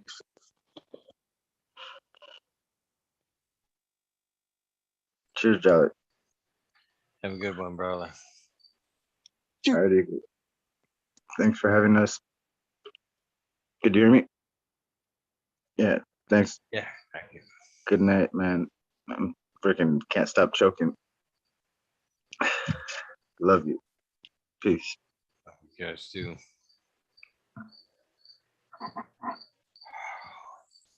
Well,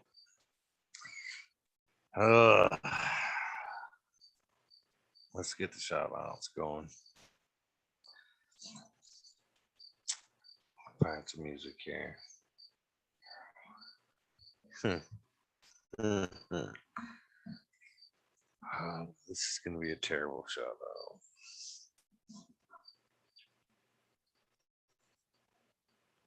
What do we got for music? That's crazy. That's on that list.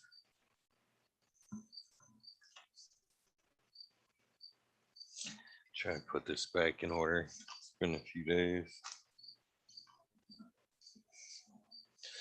I miss you guys every time I don't show up.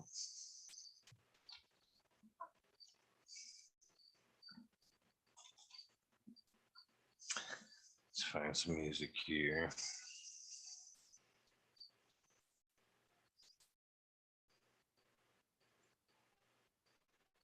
Sorry about that dead air. Not feeling that. Let's see what I can find. Try to find something.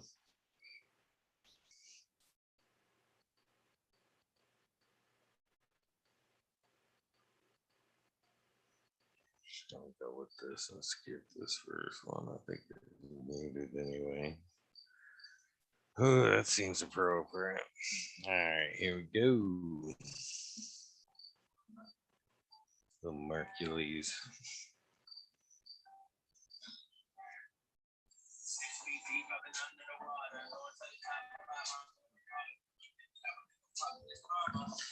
Sub cool, these houses are dank. Palmer lost 710, Scarecrow 420, Green Thumb Bum, Christina MG 89, Unplugged 705, Nautical McCullough, Cuddy, Rick G, The Rebels, and IG207.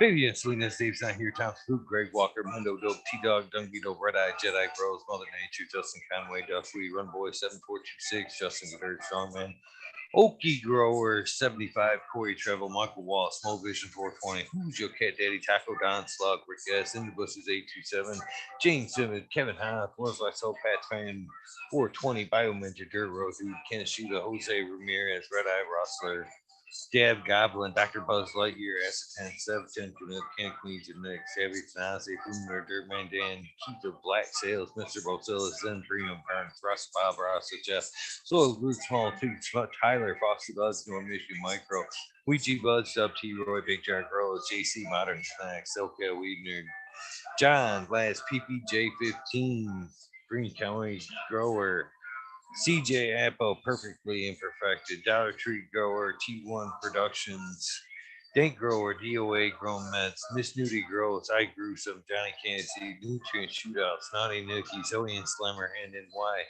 Pixel Monkey, St. Bernard's Observation Booth, Clover 420, High Spy, Aldrich 25, Madam T, Stu Moo, Mo Grower, Kenna Crate, Loki Grows, Seth This Guy Burton 79, Polish Hammer, Midwest Outlaws, Voodoo Outlaws, Fresno Nerds, Cali Connection, Wolverine Grower, Big Jar Grows, Jimmy One for Life, D Block,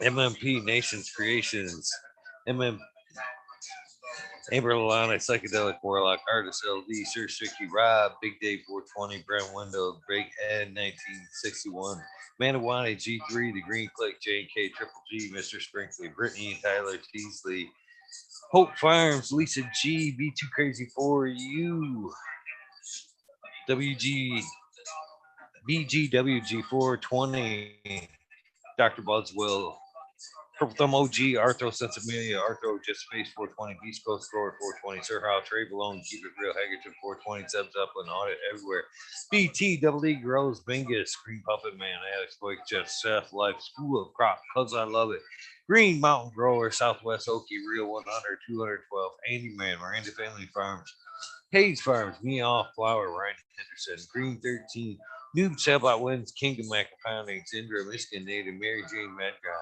Gardens, Greenery 77 Double D Bad Bunny Nutrients, Mr. Green Pots, Mr. Green Nugs from 619 664, Spaniard Cougar, Jones Grow, Pop G Growth, Raz Amy Dro Grows, Cass, Grow from Your Heart Podcast, Lily Luna, Green Med Flock, Jeremiah Miranda, Green Med Flock, Lost Art, Mr. No One, LG420, Giant Mike, Prometheus, Soil, Jason Einstein, P. Wynn, David Kobe, Mason 662, Scroggy Mix, Scroggerton, The Goddess Grows, Kaylee Burrows, Chad and Brad Family Farms, Polly P. Bjork, Kevin Joji, Mike Honcho, Jay Huggins, UDA, Green Tree Hunter, Kush Clouds, Joshua Steensland, Organic Home Buds, Warren Nelson, Cam Wood, Maine Mystic, Show Love Always, Kelly Stone, Texas OG, Chuck Nora, Sarge S, Claire Fresno, Happy Guy, Dan the Indoor Man, Gromies Homeless, Hamilton Grown, Clip Smoke, Keystone, Can of Flag,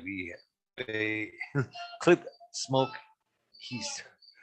Keystone, Can of Flag, BA, Big High 710, Eugene Greenleafs, Ace Drew Hustle, Fred Darn Carlos, North Arizona Beer Grow 420, No Saw, Jesse White, Gastang Yeti, Introvert Tonight, Soso J, Vixen Robin, Mr. Killer 8 Mo, James Buttercreek, C Dub from NorCal, The Pharmacy Seed Bank, Deadhead, Smokey 616, Curtis Mayhan, Mike Wire, and Morte, Rick Heyman, Stephanie Dorr, and Tennessee Feb, Carius K, Mike Rubos, the Drew Barrier 420, Maxi 751, Lawrence Gonzalez, Slow to Get Up, Student, Popco 719, Bake with Shake Baby, Old Smoke, PWC Grow Buds, Laura Wash, Mr. Weedblock, Old School Grower, Chad Westport, Honcho Grove, Florida Nugs, My Little Piece of Heaven, Pugent Sound Seeds, Goliath Grower, Richard Tree, Chrissy Wannabe, Mr. Soul, Poop Spectrum, Gone God, Lori Hanson, Real, 2,000 Years of Tradition, Mr. D. Conley, Pimp, Jam Make, Bodie Face, Show Me Satisfied, Fuck Google and You, I'm Going Where You, Canadian Restore, Poor Dirt Farmer, Call Right, Zephyr, Humble Farms, Tannery Farm, Sheldon, Scene, Old Park, R's, Hell, 97 to 82, Skunky Packs, Martial Artist, 2012, Michael Slave, Hefner, Daniel McDizzle, Michael Fix, Mr. KGB, Robert, Mr. Greenfingers, Motherfucking Thomas, Ranch Close, Funky, Plenty, Monkey Balls, Andrew Chapin, Bobby Lynn, Mean Trench Digger, Mr. Mac, Tony Lake, Rowan Mill, Mr. Bill S. Weed Peace, Tater Delicious, Minty Country Roots, You're on Fire Genetics, Earth Creeper, Big Ray Ford, 20T, 101, Bugs and Hanson, Mr. Club 14, Peter B-Man Farm, 616, now up north, Max Ruben Ruby,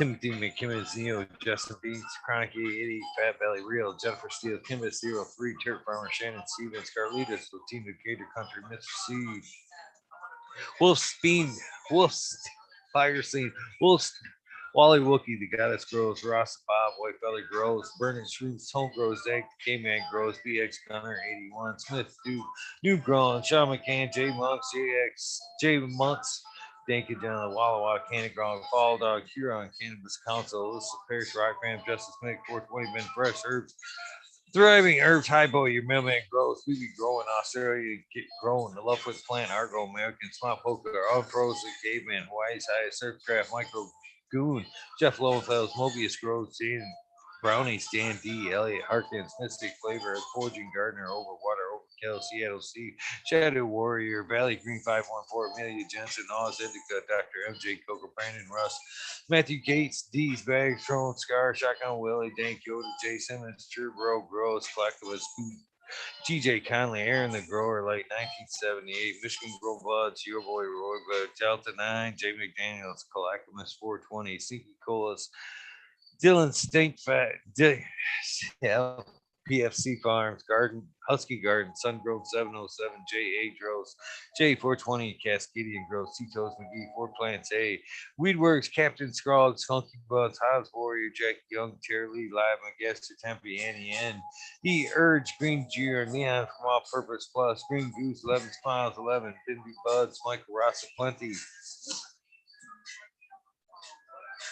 311 mix up and Kinder Grows, Evergreen Haze, G Friends, Tree, MMJ, Matt S, Dave Ball, Dragonfly B, Justin Med, Travis Walls, Lucky Mike, CL Chronic C, King Chronic, Titans from Blasco C, Chigango Gas, Faster Life, John Smith, Tommy Tycho, Smoke King Raz, Pop Little Slow Roll, Spiky Pilots, Oscar Green Jr., Matt Steelbird, Into 1170B, Shark Coley 989, Bob Brown, Southern Garden, Stoner Nation 420, Joe Y, Bugs 1313, Grower Panties, Lady Frank, Blue, J Myers, Mid, The Chat, Mr. Manny D, Dr. DGC, Jeff, Shutter 911, Dutch Growth 420, Scallywag 420, Skillbo 1, Medgrove 1, Empire Breeze, Go, Foley, Lost Lake, Liam Mass, Danny Dinko, B Bear Selling, Allie Noble, CK, Tom Trinidad, Looney, Justice, Smoking with Small Town, Tim S, Mr. Lazy, Raptor Grows, Robert, Automation is Freedom, Robert Hazelton, Jordan Mystery Court, Double Tap Farms, Green Thumb Bum, 420, 808, Rooting Prospects, Cannon Bus Driver, Hayden Life, Kenny 710, Operation Grow, TBM, TM 42696.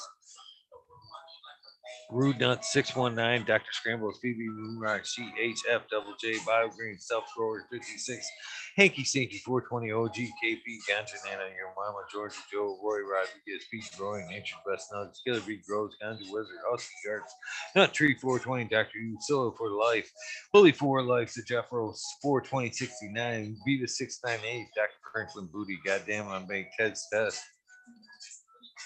The Riffin Fat Boy, Jack Greenstock, 420, 420, Blue Farm, Charlie Farms, 420, Aldrich, 25, Smiley's Garden, JD's, Miss D's Nug, Smoking Grow, Fraser, Grokoski, Twisted Roots, Faded Farm, 420, Jeff Dorosky,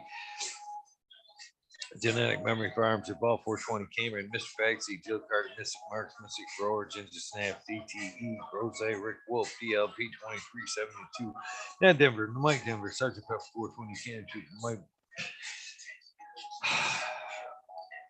Cannon Trooper, Blind Cat 420, Light Up Against Heaven, UKSIF 420, Buddha Boy, Devon Shipwreck, Medical, MJ, Budsville, USA, Resurrection Prophet, Chris Martinez, Tank Man 420, Tank Man Dad Brad, Set Farms, Good Life, Joni Bell, Cheats B, Most Hated Grower, The Major Job 420, Armory, American One, W Digger, Karate, Kinios, and then they Mountain Skies, ready to hit that hot fire. Chris Mertz, Ian, Save Robbie, Sergeant Live, Pepper Bay, Cam, Figure Lakes, Finest, Ridge Patch, Dozer, Moon, Beachy, Grower, Chief Medical, Jerry Bear, Plus One, Washroom, Secret City, Pioneers, My Little Piece of Heaven, 2042, Spacewalker, Christian, Tree Mump, T. Barrington, Heart and Soul, Homegrown, Mike B, T. Dwayne, East Coast, Will, Heidi Day, Galactic Gardens, John Smith, Eucalyptus, My Natural Firearms, Pacific Northwest Siege, Ross, Kyle, Lemon, Hoko, Trench, Rita's usually low 420 Grand Man, Mary Band, Simon Sizzle, 9-inch Colas, Chris Movie, DK Trades, Vision Creator, Guru, Dekai Cannon Nation, JJ Wire, Robert, Richard Forbes, David Clementa, B4 P Funk, Nigga T, John Reese, What About Bob, Prince Patty, Daniel Bergman, B. Dunkley, James Chug, Sarge Gross, 818, John Wayne, Carolina Root, Sister Bowden here, Deanna, L. Thank you, Reno, KNF Gardens, Play 1030, choose one, Only Feet, Farmer James, Crypto Doe, Richard Lamb, Matt Javine, Dan Marino, Chronic Wonder, Sunrise Grove, Top Floor Genetics, Mold Vision 420, King 2 Cannabis, S. Fisher, My Dog Nelly, Rooster Farms, Alex Hardy, Hardy Gear, Mini Crupper, Daniel Gross Photos, Minton Grown Meds, Sunrise Grows, Lexi Brittany, Coo. Love you, girl, so much.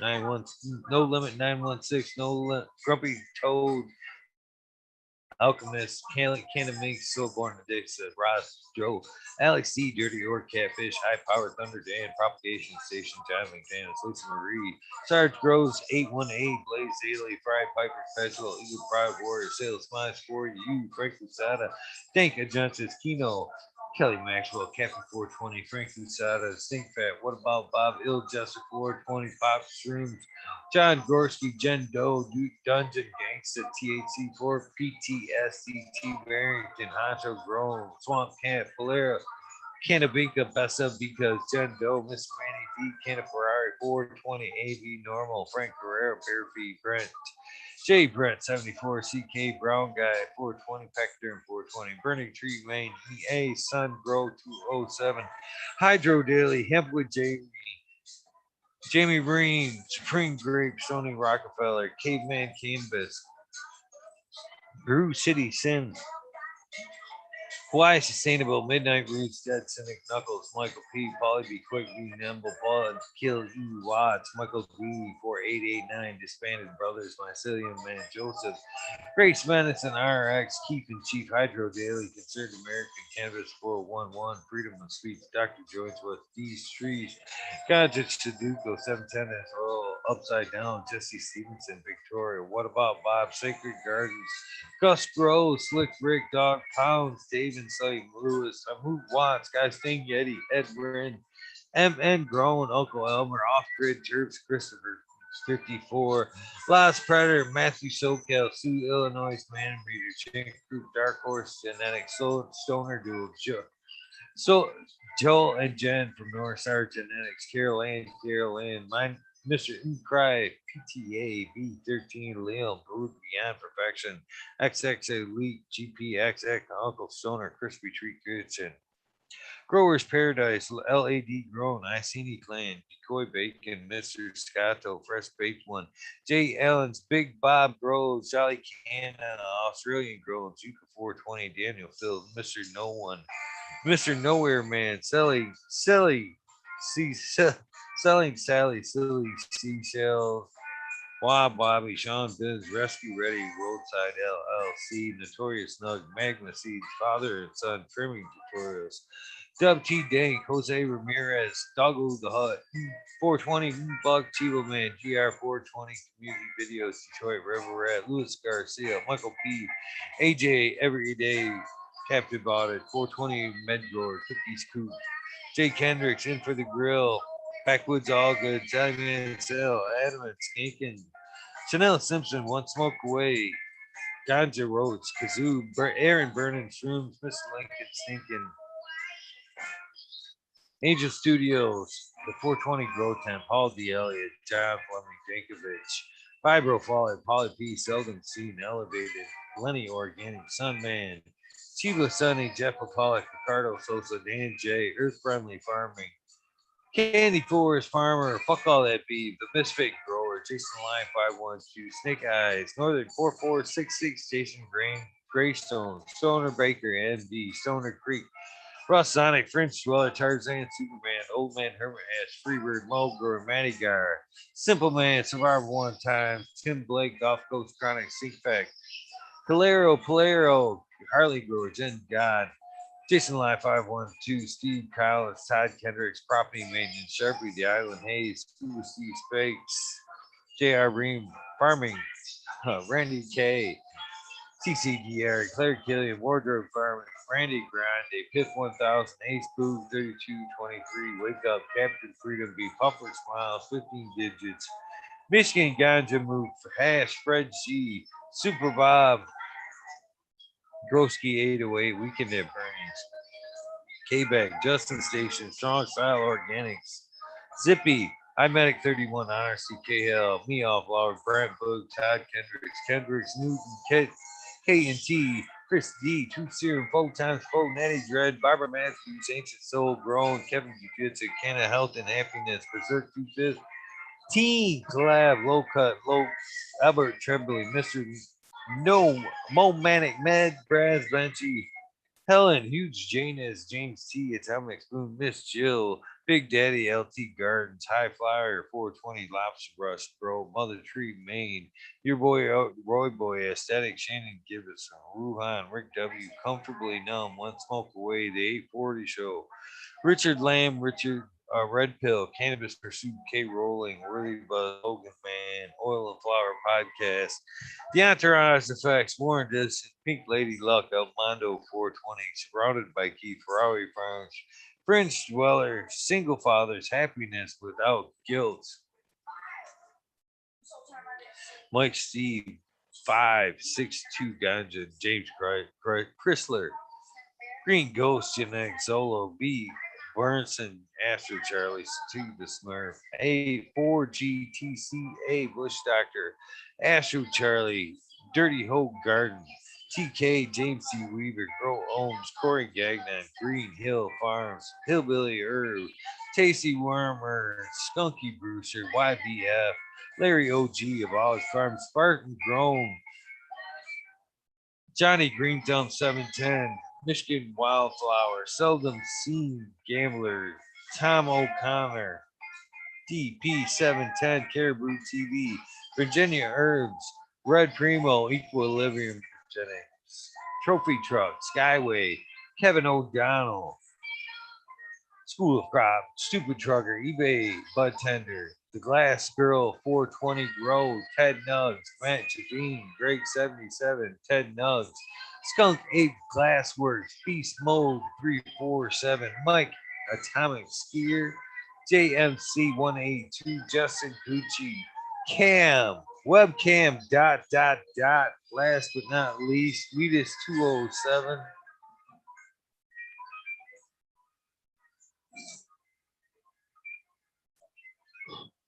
This part that I didn't wasn't looking forward to.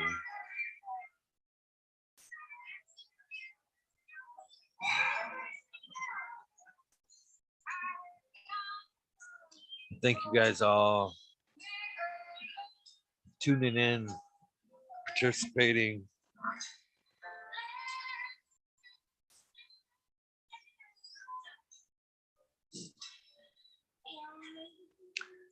But